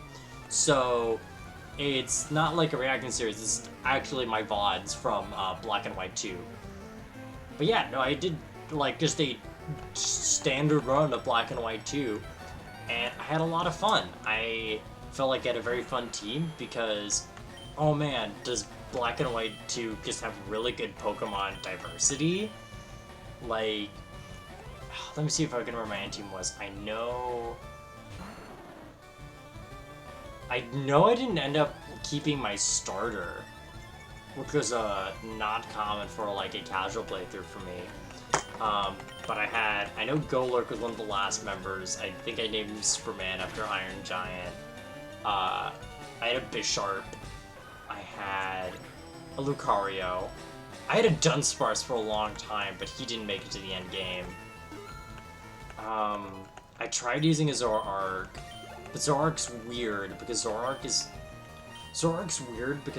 is mostly a special attacker, but it gets a lot of physical moves.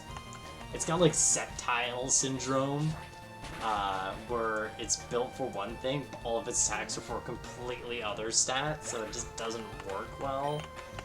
I was trying for Flygon, but that didn't work out. Bisharp, Golurk.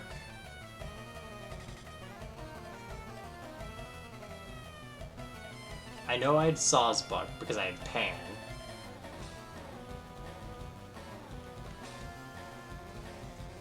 Let me think. Who else did I have?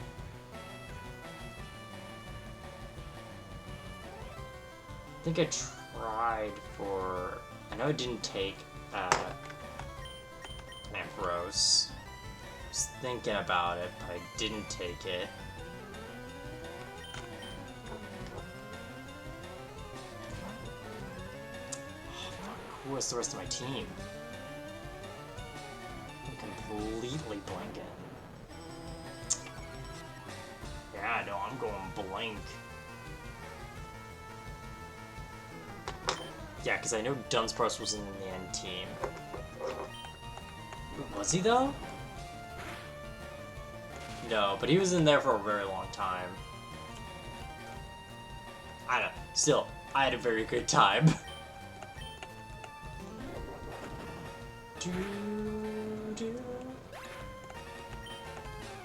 It was also pretty wild because Black and White 2 is a very cool game that I just don't have to grind much in. Like, I think I only had to grind twice? No, 3 times in that game. And that was, like, to get, like, Lucario's friendship up. Right before Drayden and Elite Four. But even then, the Elite Four grind was, like, nothing. Hi, Gio. So, I must say, I'm impressed you got here. Team Rocket captures Pokemon from around the world. They're important tools for keeping our criminal enterprise going. And I'm the leader, Giovanni. For your insolence, you will feel a world to pay.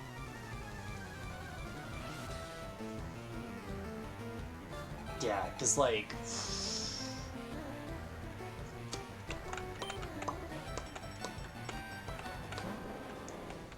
yeah, let me think. I did use a Bravo for a while, but that didn't work out.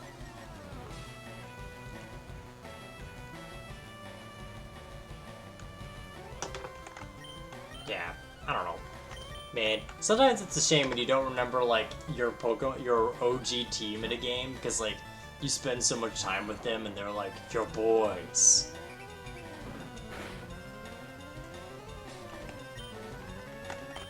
Let's see, because, like, I know my first Emerald team pretty well, because I was Sceptile, Gardevoir, Camelrupt, Wailmer, Wailord, Aggron, and... I don't remember the 6th member that well. Who was my 6th member in that team? Did I guess have a Surf Pokemon? Let me see, did I guess have a Surf Pokemon there? No, that would have been Wailord. Who was my 6th member in that team then?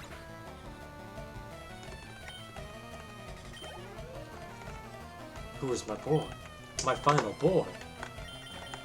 I don't recall. Ba-dum-bum-bum.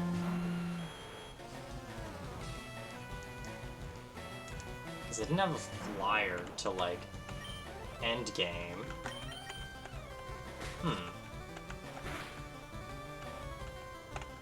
Here's my redacted boy.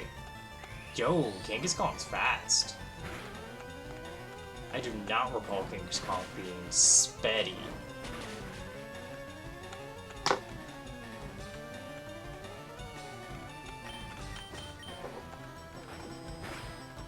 Okay, we could do this. Nope! Okay, I think we have one more Hyper Potion, because you know what?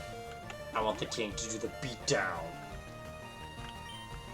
Do do do do do do do do do. Oh, that counts as contact, even though it's a special move. Interesting. Because I know for Poison Blade, that's usually moves that make contact.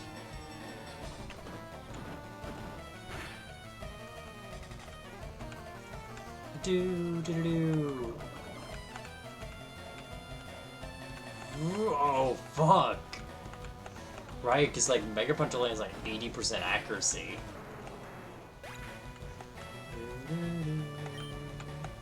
Yes, nice. Do do do do do do.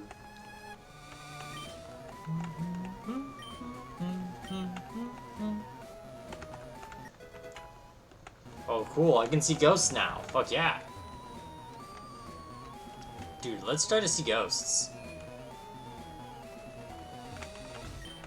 Let's go to floor 1, please. Aw, I will say, this mid-game's being pretty satisfying so far. Oh, hey, Bear. Hey, I guess be your boss? Can I just go home?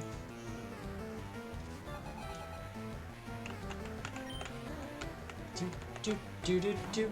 Oh, hey, Boingo, how you doing? How you doing? Hello and welcome to anyone watching Past, Present, or Future. I'm Pen Naps. I'm just a funny little deer wizard boy. I like playing video games, talk about D&D a lot. Right now we're doing a poison type only run of Pokemon Fire Red.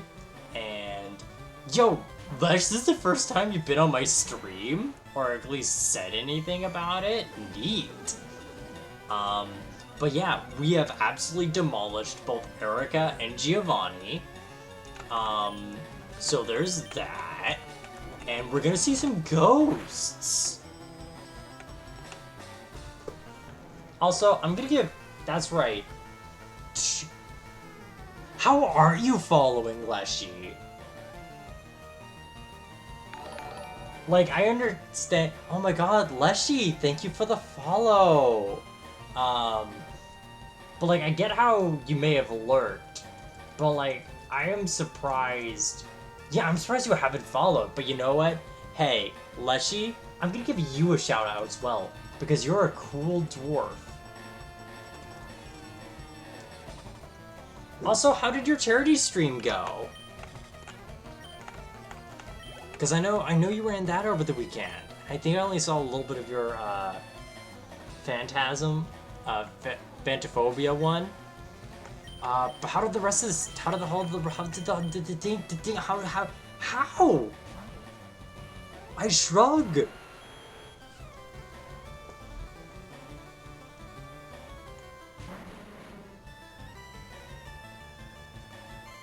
Did great. Raised a decent chunk of change for trans life, and so ready not to play horror games anymore. That's neat.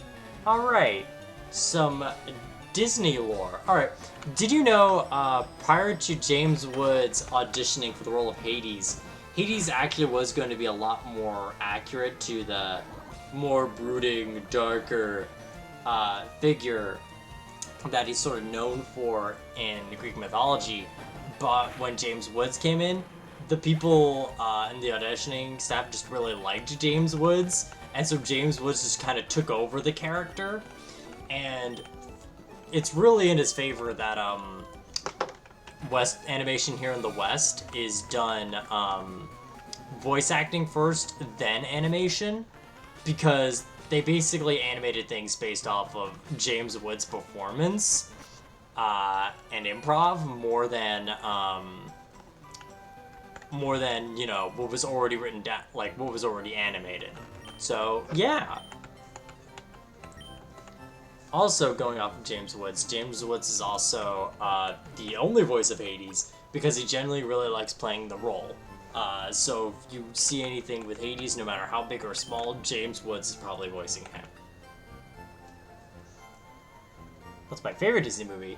I mean, Aladdin's really solid. I say, like, Aladdin's up there, and Fantasia. Fantasia's one of my favorites.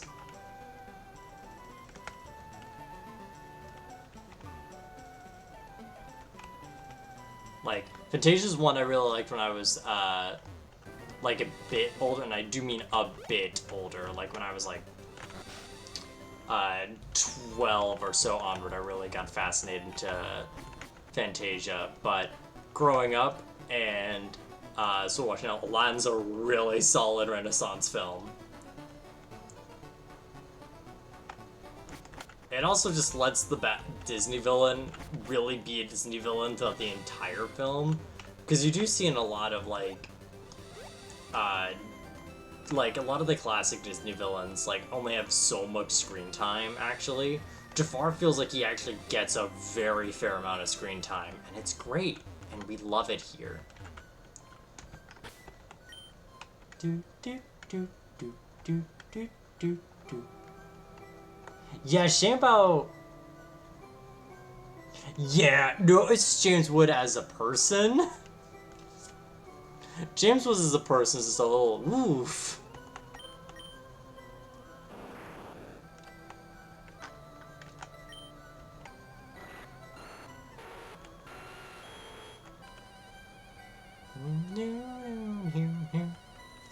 Alright, so I think we're gonna have a rival fight, which means, okay, it's good to have Boomslang in front. So yeah, Lavender Tower. Wait, do we have... We have some Great Balls, so we should be able to catch a boy if we so desire. I am a channeler! There are spirits up to mischief. I sense them high in the tower. My Growlithe. I mean, dogs get old, my man.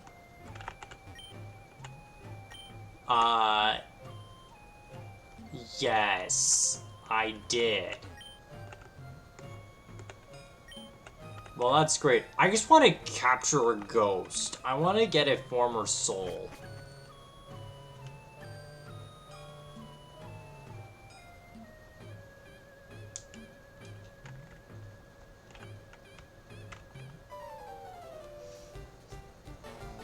Hey, I see what brings you here. I don't know, I don't know, Nick. What brings you here? Your rat died?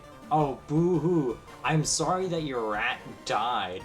Oh, what, you're gonna blame it on me? That's a classic Nick move. Don't you know rats just live, like, really short because they chew on wires and stuff? That's totally how your rat died. He just chewed on wires and died. That's how all rats die. You crazy. You're so crazy. I can't believe you really believe that I would do anything to your rat, especially on a cruise ship. Do you know how many rats die on a cruise ship every year? Like, at least 5, okay? Yours is just 1 out of 5 rats that die on cruise ships. I don't know why you're mad at me. No, what? I can't believe it. You're not... Oh my god, you're not even letting me say a word. Oh my... You're trying so hard to silence my voice and silence the truth. I am going to fight you now, because you know what? You deserve it.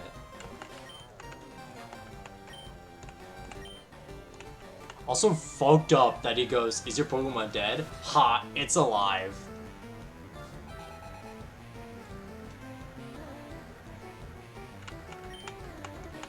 Do ba ba ba. Ba dum bum bum. Ba dum ba da da da ba. See if we can glare at it to paralyze it.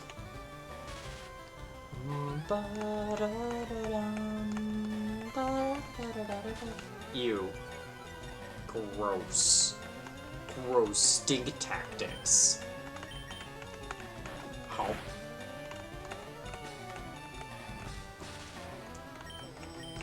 What we're doing is fine. I'm just gonna check if Arbok learns any more physical moves naturally. Because, like, Arbok sure is a physical attacker, but we can't really use his physical attack well.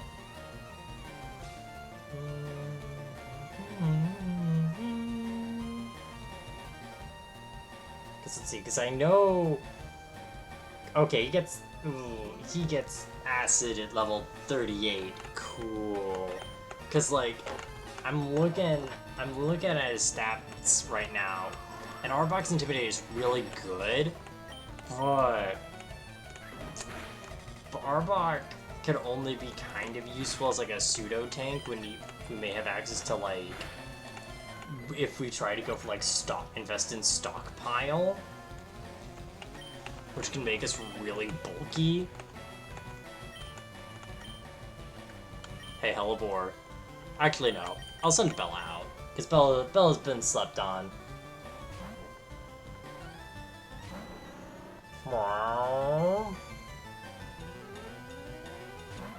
Ooh, some animal lore. Let's see.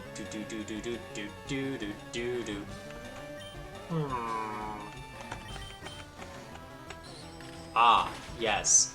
Did you know baleen whales, you know, like blue whales, humpback whales, and the like?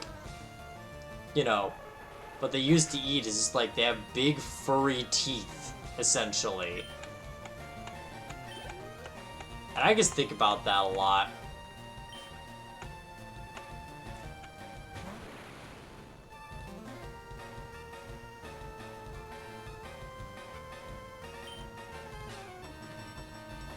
Because Hellebore cannot evolve into a Crobat Tilpost game. But I feel like I copped out the animal lore. Let's see if I can get a different animal lore out. Ah, did you know in the Californias, there are two types of widows, the Black Widow and the Brown Widow. Although the Black Widow's poison is a lot more, like, deadly, the Brown Widow is actually a lot more invasive and able to fight off Brown Widows. They're still very yikes, but they're very less potent in their toxicity. So, if you're in the Californias, watch out for that. If you haven't already been watching out for Black Widows all your life.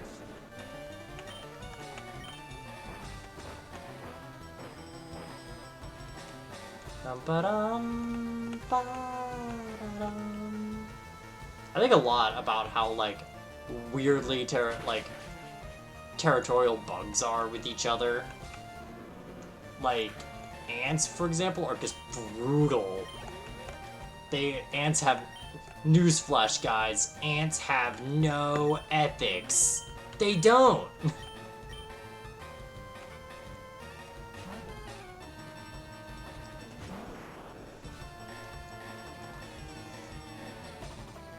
Speaking of, whales, killer whales now target us. A lot more now they have seen. I haven't heard about that, but I wouldn't be surprised.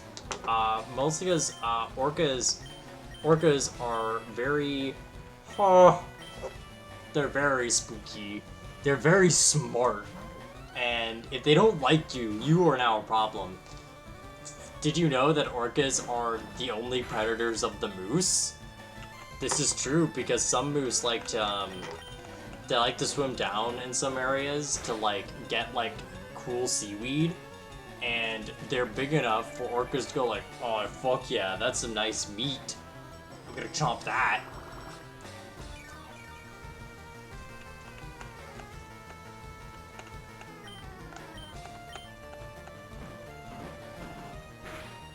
Huh.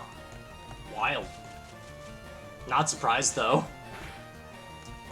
Honestly, because I know it breaks my heart, but orcas are actually dolphins and not whales. They're just really big. But they're more related to dolphins. And it shows.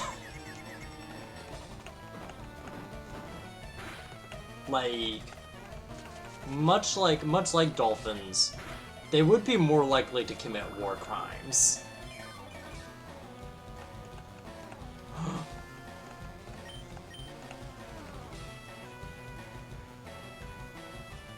I don't know, dude. That guess describes a normal dolphin that's bloodlusted.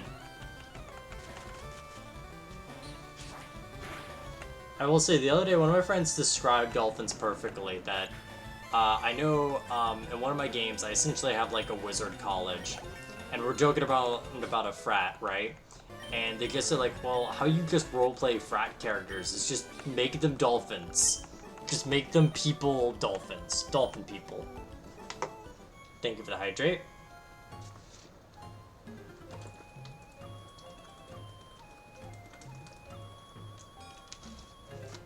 Dude, why doesn't...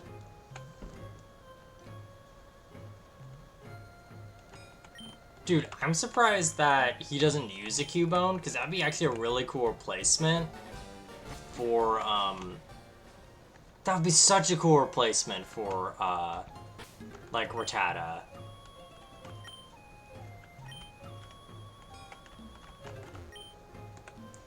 Even we could not identify the wayward ghosts. A Sylph Cope TM might be able to unmask them. Like, okay. Imagine you are, like, a person who practices the occult to channel spirits from beyond and use sacred techniques. And you just go, fuck man, I don't know, if you got some night vision goggles, then you could probably see him. Dude, if you got an Amazon goggles, dude, you could probably see him.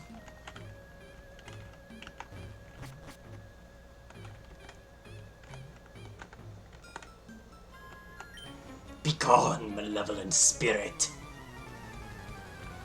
Oh shit. Hey, if anyone wants to redeem an animal or redeem, I just reminded of one of my... One thing I think about a lot.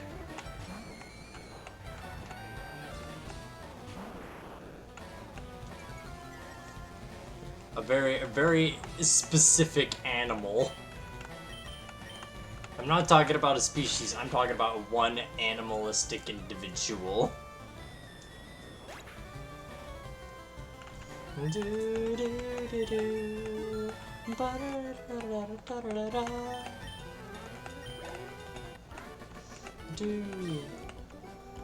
Woof, that spirit left. No longer malevolent. Ha ha ha.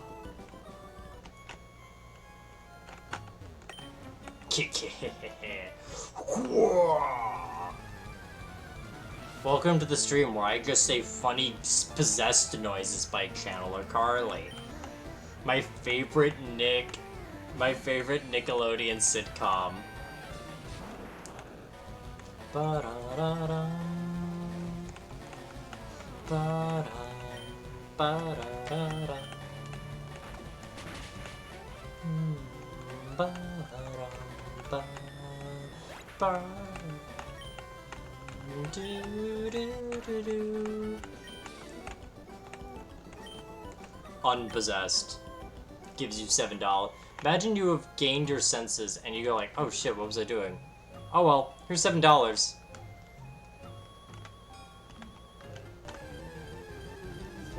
Oh, it's ghost time, baby. Let me double check what levels to expect of Ghastly. Heck yeah, dude, that's what I'm here for. Just pure unadulterated nonsense. Yes. Gimme the possessed noise. Let's go. Alright, let me check the levels. What to expect. Cause it's pretty behind, and with how ghastly... No, I'll do it. You know what? I'll do it on this computer. I'll do it on this magic mirror. Behold, the interwebs. And all of its lore. Alright, so let's just look at Poke Earth. Let's look at Poke Earth. Let's look at Poke Earth, and let's go to Lavender Town. Lavender Tower. Pokemon Tower, really.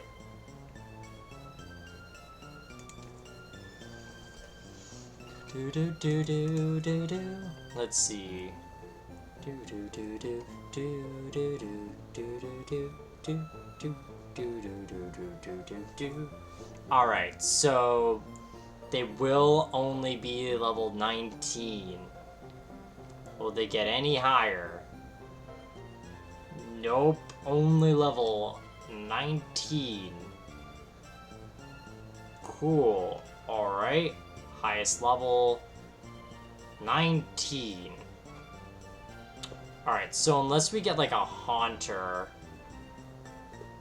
or go up to like the very top floor. Okay, so what we should probably do is hold out on catching a either a Ghastly or Haunter till going up to the top floor, because there we can get the best Haunter with more likely chances and less grinding we'd have to do.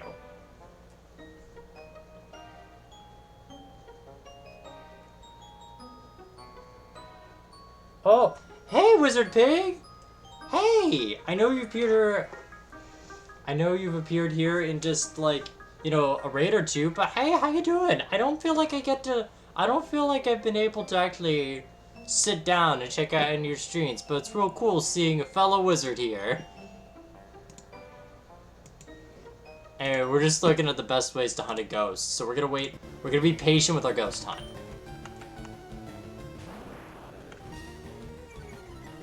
But hey, Wizard Pig, if you want some, I'm holding on. In my hands, I have a very wacky piece of lore related to an animal. If you have enough points for the animal lore redeem, I will give you the lore.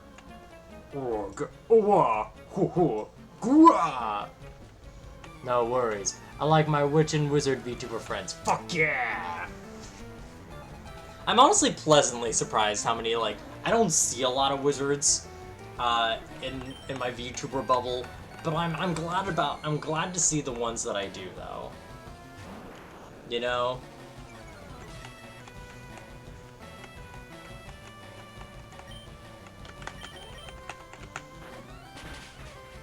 Cause like witches, yeah. Of course, we gotta stand for our witches. Everyone fucking loves witches. Who doesn't? It's just the wizard gang, you know. Wizard gang really be the ones who really just be standing here. Do. Escape rope. Yeah, how you doing? How you doing, pig? I know a few wizards. Ooh, I would greatly appreciate you introducing me to any wizards.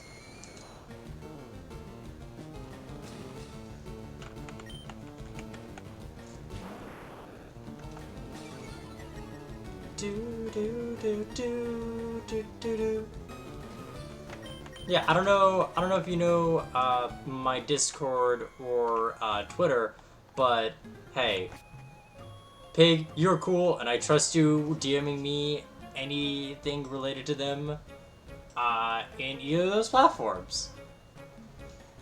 Oh, dude, you think you can just come up to me and curse with me? I mean, I can say fuck with you all I want, but...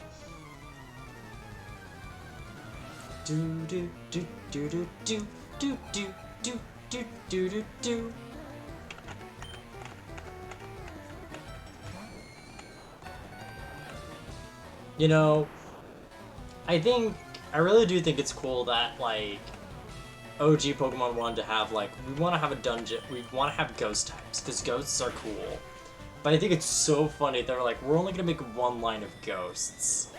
And I don't know if they tried to make it in the sense that ghosts are more mysterious and rare, but also, because of that, they're like, alright, we want a dungeon based on ghosts. Which means we're really just gonna have a dungeon based on 2 Pokemon.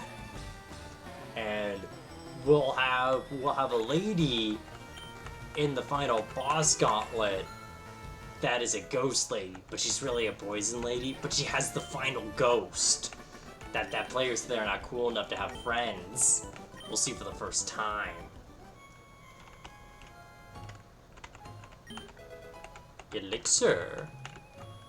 Well, hi guys, welcome to Grave Robbing Stream.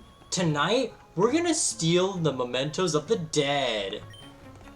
Whoa, beat me not. Fun fact, with my, once again, I'm talking about my Necromancer Yorick live on stream. But for anyone who's new, and doesn't know about my Necromancer Yorick, and have not heard me talk to death about him over like a year, Yorick he's a character I played for 2 years, and he was a Necromancer Wizard. And I'm very much a type of person when I make a character, I don't really think a lot about backstory. I think of it as more as a prompt. Like I try to focus more on like what's their current motivation and like why they're adventuring. Like for him, it was like, okay, well his goal is to like find out how to make sentient undead that's still of a body. So like how do you make a Frankenstein? How do you replicate a vampire? How would you create a revenant? Like situations like that. But because he was with his lore, basically his backstory is like he was just some guy. Like he was just some normal person. Like I think I said his dad was a baker. His dog died one day and he was just like, I don't know, it started his like fascination with death. And when he just started learning how necromancy just is, or what one could do in necromancy, he would try to study it by like going to graves and trying to grave rob. And that's how he formed one of his like close friends that got him into connection to like essentially money. Because they were basically like a Jasmine Aladdin situation of like, I don't want to be royalty right now, I just want to adventure. And it's like, cool, that's great. I'm gonna go through this tomb to like study bones. And that's how he got Dungeon Delver. And that is a feat that I would... Here's the thing, Dungeon Delver is not a bad feat. Necessarily. Like, Dungeon Delver is a wacky feat in D&D because, like, in the right circumstances, it's really good. It's really good if your DM goes along with the fact you have it, because, like, if your DM's throwing traps at you, it's great because, basically, the big thing about Dungeon Delver is, one, you get a massive increase to, like, passive investigation, because really gets to know, like, hey, is there traps here? Is there not traps here? And, you can just tell a lot easier, or, like, find hidden doors really easy. Like, I think you have advantage for finding hidden doors. But the main thing is, any trap of any kind counts, does have damage to you. Like, if it's a spike pit, if it's a fucking flamethrower trap, who cares? If it counts as a trap, it's half damage. So, like, the real thing you have to do if you start off with Dungeon Delver is really just going, does this count as a trap? Can I get half damage on my Necromancer?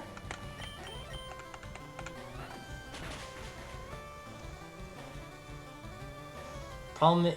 Oh, hey, B! Hey! How you doing? The problem is it becomes a cause for either it's always useful, always never useful, or useful and then gradually made less useful as DM decides to use as much. That is super fair, yeah, because I think I've had, out of 2 years, like, I definitely know my DM was accommodating for the fact I had Dungeon Delver and was like, yeah, you know what, I am gonna incorporate traps in some dungeons. But it was only some. Like, I think there were only, like, 2 major dungeons that actually used traps, like, as a big thing. Um, like, it was like one of the first main dungeons we went into, and like a pyramid like side quest that we did that had it. But yeah. But you know what? Sometimes when I just want to commit to variant human, sometimes I just want a flavor feed, alright?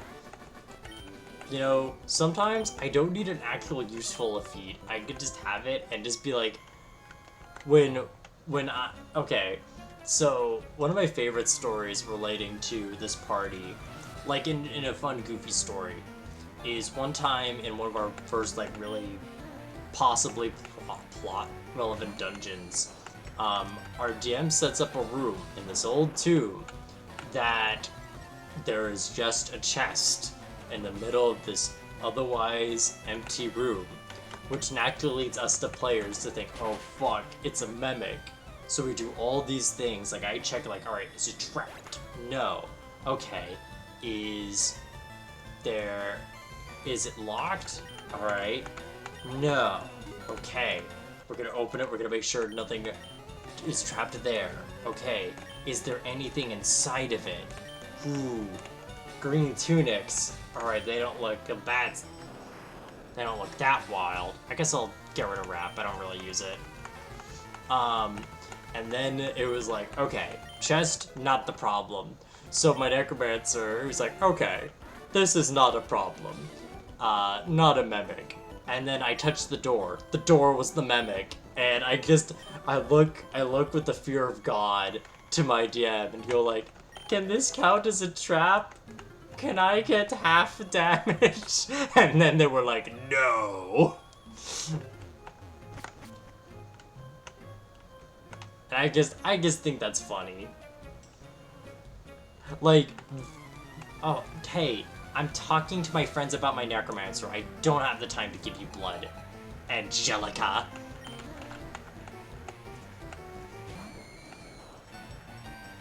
But no, it's a goodie. Sometimes you really just gotta pull the classic, is it really a... You see this trap? No, that's not the trap. That's the trap, actually. Doo-doo-doo.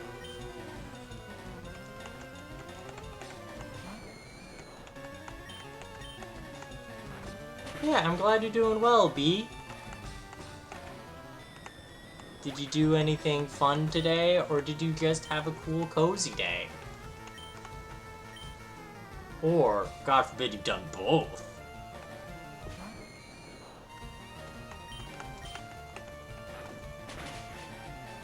Do, do, do, do, do, do. Brew? Give me blood. No. Ugh. Oh boy. X accuracy. Cool.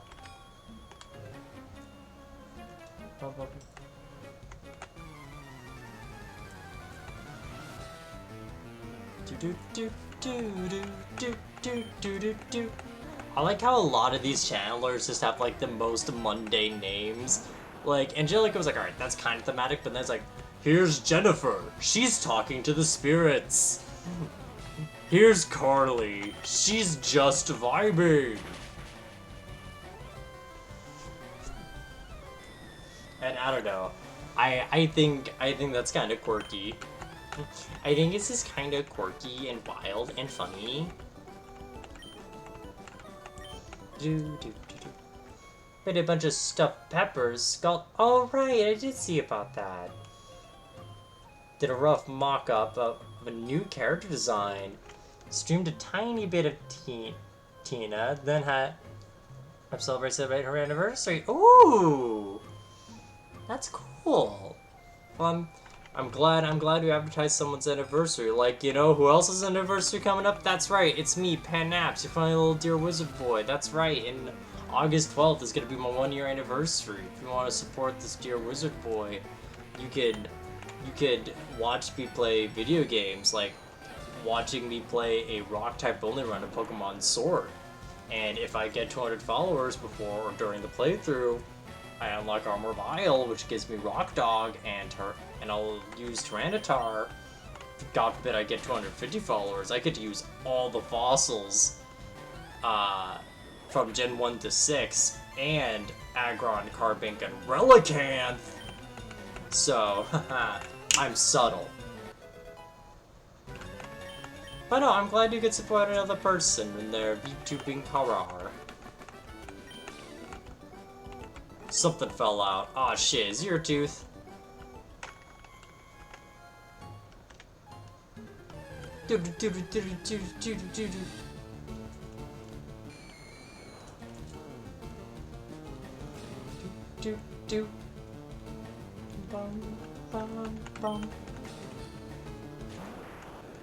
Wow, wow.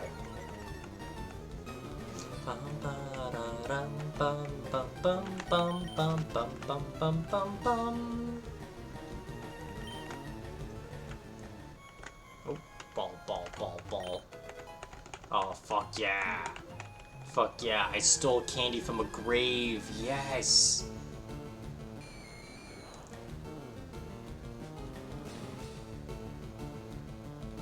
Looking forward to playing as Honey in an upcoming game now. Oh.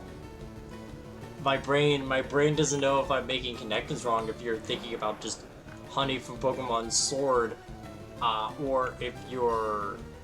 Oh wait, is that the Goblin? Wait, is that your Goblin model?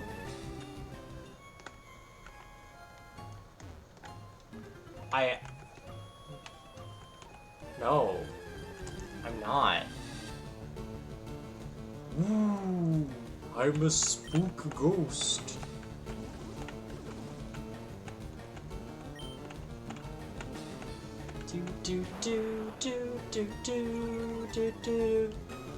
I don't know, like I see that in my brain just it's been a name of the god. Oh, okay. Oh, yo, B, tell me all about your D&D goblin. I'd love to know. Cause like, hey.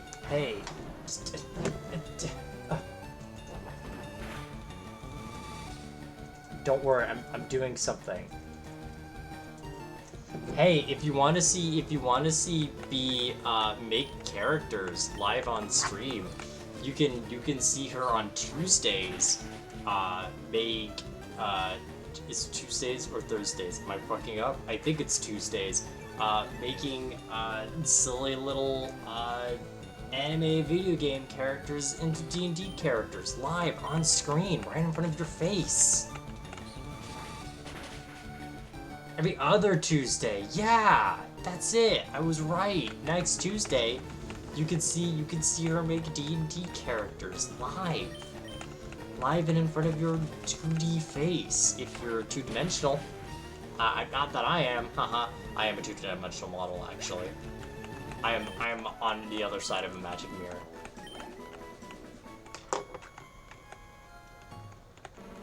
Oh. Okay. Well, beating the shit out of a ghost makes him calm. Didn't you know? It's true. It's in the Manual of Ghosts.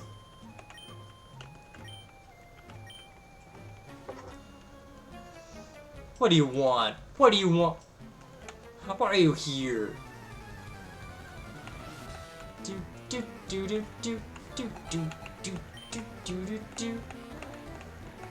Shen me, the funny bat, said to be the funny bat.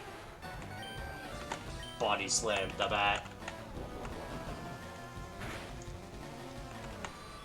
Look at B in chat, look at B in game. B unification. B unionization. The taxidermy jackalopes have now unionized. This is a power of good.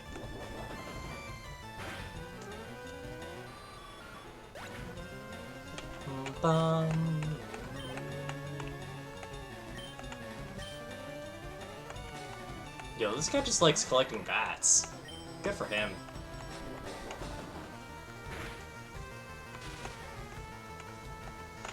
Imagine you're like the one grunt, and it's like, what's your thing, boss? I like collecting bats. I just have a variety of pet bats with me at all times. I just find comfort in these funny little guys. And also this very funny 4-foot tall boy. He's mostly mouth and wings.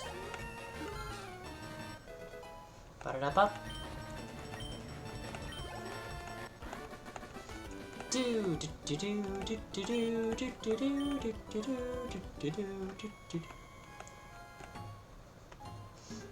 Cool. This old guy marched right up to the... Man, this guy really just went up to Celadon City, goes like, hey, I know you. And they're like, stop talking! Ran him up to a sacred spot. Fucking wild. Fucking Chihiro's journey. Bump. Oh my god. Oh my god, B, you're paralyzing so many people. You're breaking so many people's backs with unrecoverable damage. But that's just what a girl boss does sometimes. Sometimes a girl boss does a pro wrestling move and just makes people crippled for the rest of their lives, haha. It's just like, just girl things. Do do do do do. Ba-dum, ba-dum, ba-dum. Let's have these Niddles be twins. Do-do. Oh, you do live. You cannot disable it, but you know what? I'll cut you instead, as a treat. Ba-da, ba-da.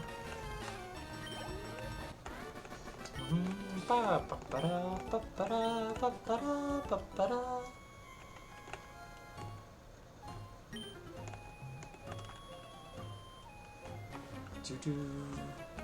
You're not saving anyone, kid. Oh. The concept of the character is tavern waitress turned aspiring crime boss. Fuck yes. Honey Sazark, all her magic is themed around having goons and mooks. It's absolutely vital to her that they come in fancy little suits and come in saying things like, "This guy bothering you, boss?" Or, "Anything you say, boss." He's using the new Circle of Primeval. Yo! She's having Dino Goons? She's having little Dino Goonies? That's adorable and I love them. I love them so much.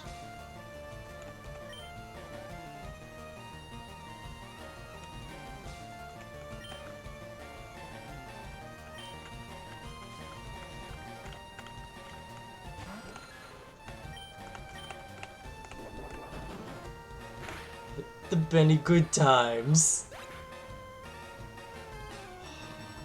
Is Benny? Tell me what kind of ancient creature is Benny Good Times? Like my gut says he's like a mammoth, but also what if he's just a velociraptor with a club, or a velociraptor carrying a little knife with their little knot hands?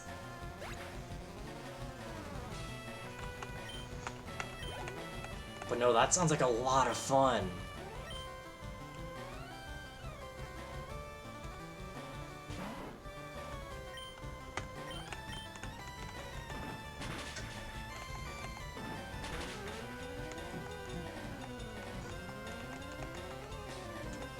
Dude. Nice, we got a boy in the we got a gal in the 30s. That's right, B, you're the closest one being a MILF here.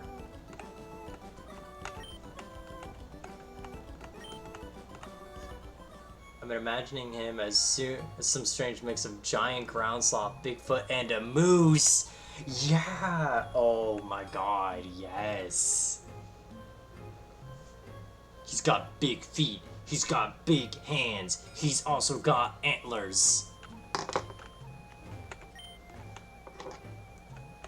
Yeah, I saved you. Oh, you mean the one that I just exorcised and banished? Yeah, they're dead again. No. No, I want... No, Mr. Fuji, I want it in. Great, I gotta climb the whole tower again so I can get my ideal Ghastly. Cool. And thanks.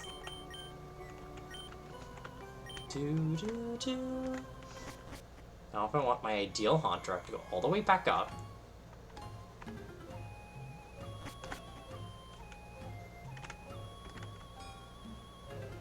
But yeah, I think we're gonna get a Haunter, and then I think we're gonna end stream.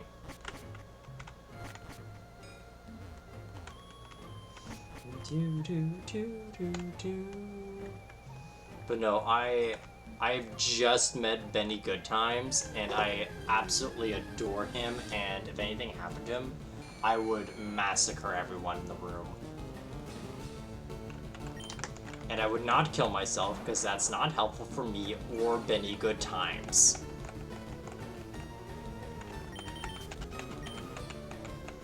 Do, do, do, do, do, do.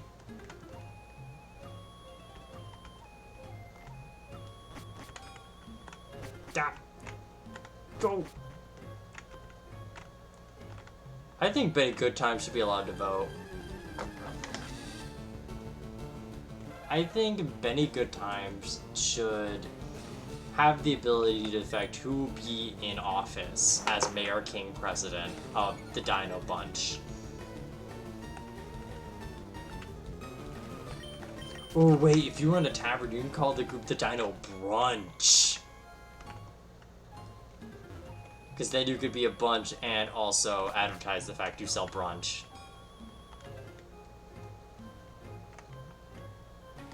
Oh, I didn't fight you? Give me your all... Oh, just all? Like my entire essence? I mean, huh. I guess. Alright, Tammy.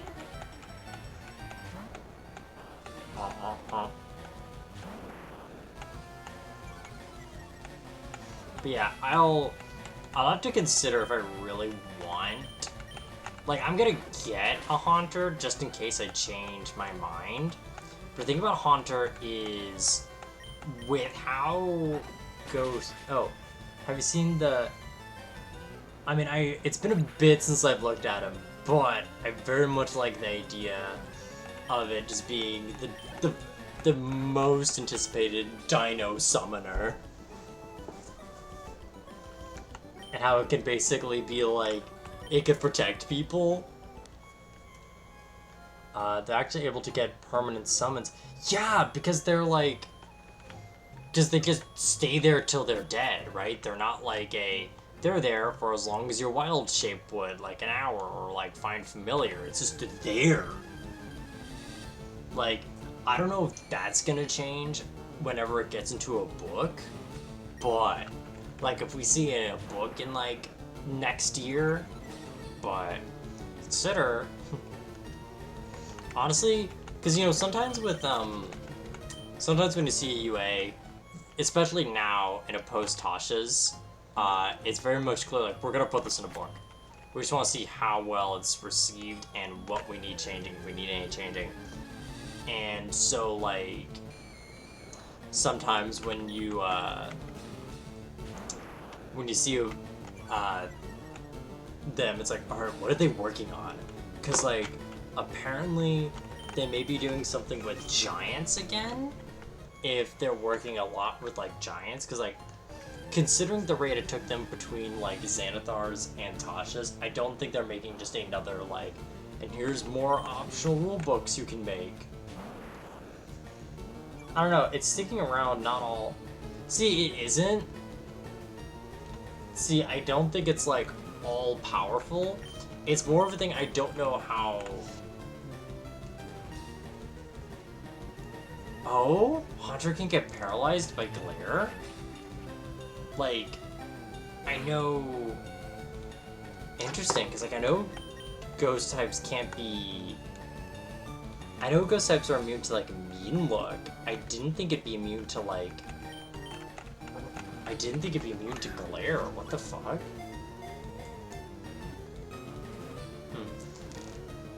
You see, I know, like, Steel Defender, that's just always there. That's not using a resource. So, like, I don't know. It's not so much I think it's overpowered, even. It's just, like, I think, like, I just am interested that, like, that's how they may be ruling it. If you get that feeling that you're being watched in the darkness when no one's around, Hunter's there. Oh, cool. She likes to spy on people.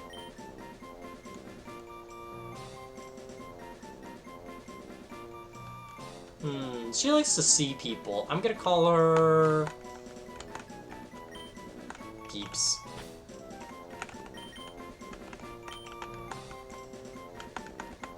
She's just looking at you and knows your IP address.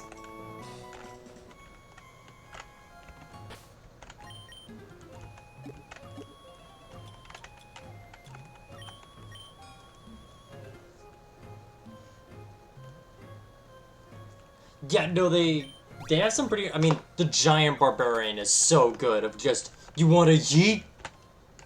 Because at first I was like, okay, like, it makes sense, but it's kind of interesting how we're just trying to do Rune Fighter again. Or Rune Knight. And then they're like, level 10, you get to yeet people across. And it's like, okay, that's cool. I mean, I always love that. And you know what, B? I really think it's cool seeing giant appreciation. Because I know giants, like... I have lore for giants in my own setting, but, like, I don't think about giants often. Like, for me, I was more excited when, like, Faye was getting attention, like, a bit before Veil the Witchlight. Like, that's what gave me, like, yes! Content! Alright, but let's check out... Alright, so Peeps is a little naive. Peeps just... I feel like Peeps, her thing, right? She is always watching when no one else is. So she just happens to, like, stumble into things like your IP address, your zip code, your previous purchase, your Webkinz password. Like, she just finds all of this, but she doesn't really know what to do with it yet. Alright. Her special attack's pretty amazing, but we're gonna check some things. So, first, I'm gonna be moving this to the side for a bit, and we're gonna make the internet visible. We're gonna turn on nostalgic Pokemon music and have things become visible. So, first off, what we're gonna check is we're gonna check Hunter's learn set. Now, thing we gotta remind you all is that in Gen 1 or in Gen 3, we don't have physical special split by move yet. So it's all by type. So, Nightshade is physical, even if it does based on level. Shadow Punch here, really solid move, but it's physical. And we have really poor physical. Our only real valuable move that we get from just level up is Dream Eater, and that very much depends on if we can get a good Hypnosis, which we don't even have currently. Looks like the only moves we could learn that could be decent is Giga Drain, which we do have. Thunderbolt, which I think we could do some...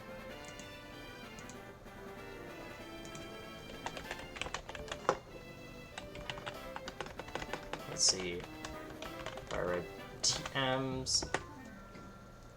These are all the locations. Let's see. Thunderbolt, is that a... Yep, that's a game corner, so we'd really have to invest in that.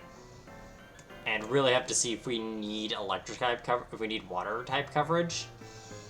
Because, like, if water types will become a problem, we can maybe invest in that. Psychic.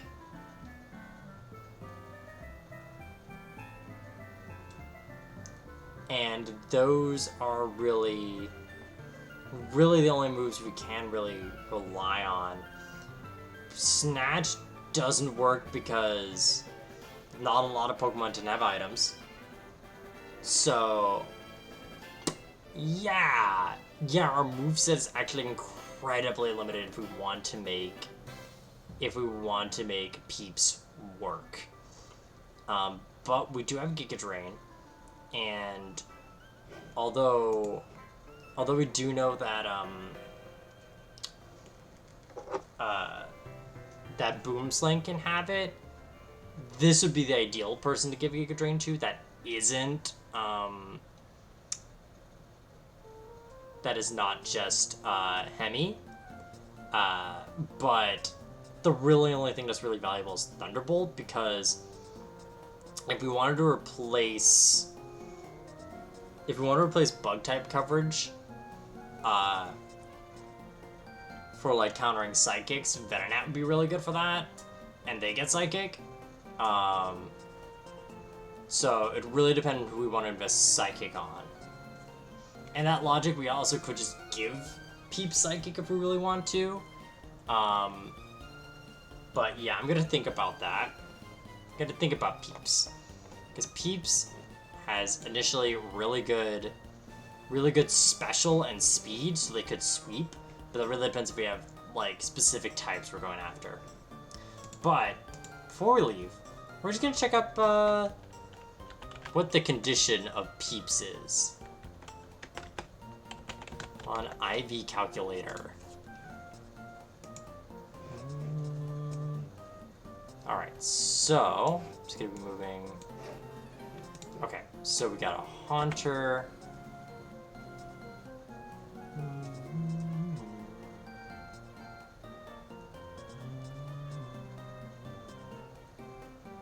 Haunter, where are you? Haunter? I passed Haunter, alright. They are level 23. They have 59 HP. I'm just gonna move that a little bit more. 28 attack, 28 defense, 61 special, not 611, 28 special, and 59 speed. And they are naive. Which, actually, let me double check naive. Is naive in neutral nature?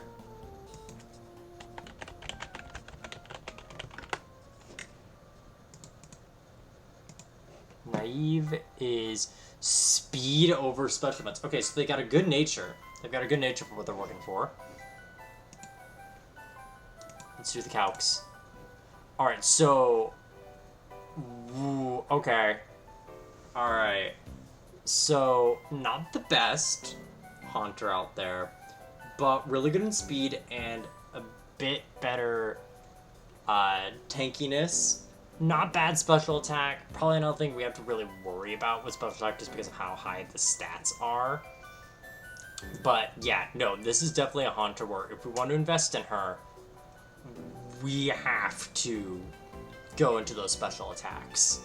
We cannot rely on any physical attacks because she may not have any IVs for attack. But yeah, she's gonna be in a pending. Especially right now, I really want to see how we do with Muck.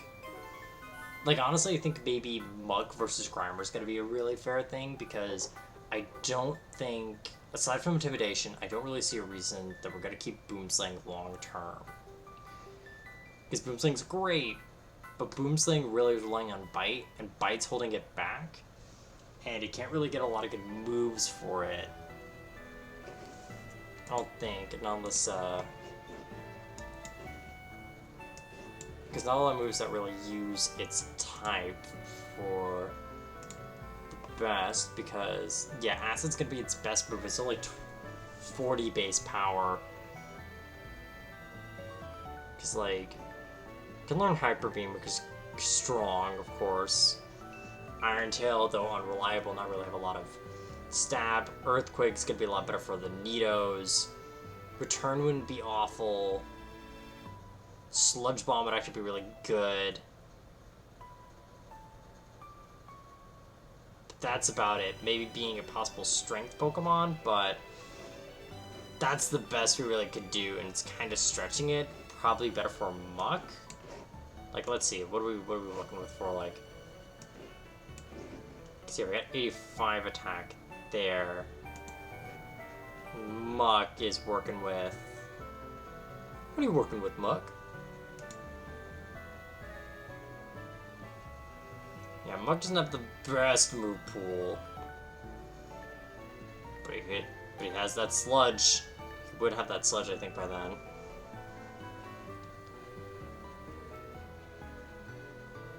Yeah, but he would have better attack, better defense. Both physical and special.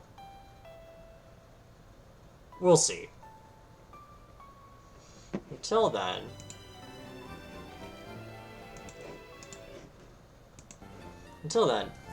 I think we're gonna see who we can raid. Looks like Leshy's the only one I know who is live. Yeah, Leshy's here, so... They're playing Tumbleweed Destiny, which is fucking around the desert as a tumbleweed, so... Let's go support our dwarf. Especially because they just followed us and they're a really good friend. The dwarf. Alright, so thank you for anyone who came by, whether past, present, or future. I hope you have a nice day or evening, and you have some nice to look back on. Until then, I'll wish you a bye-bye.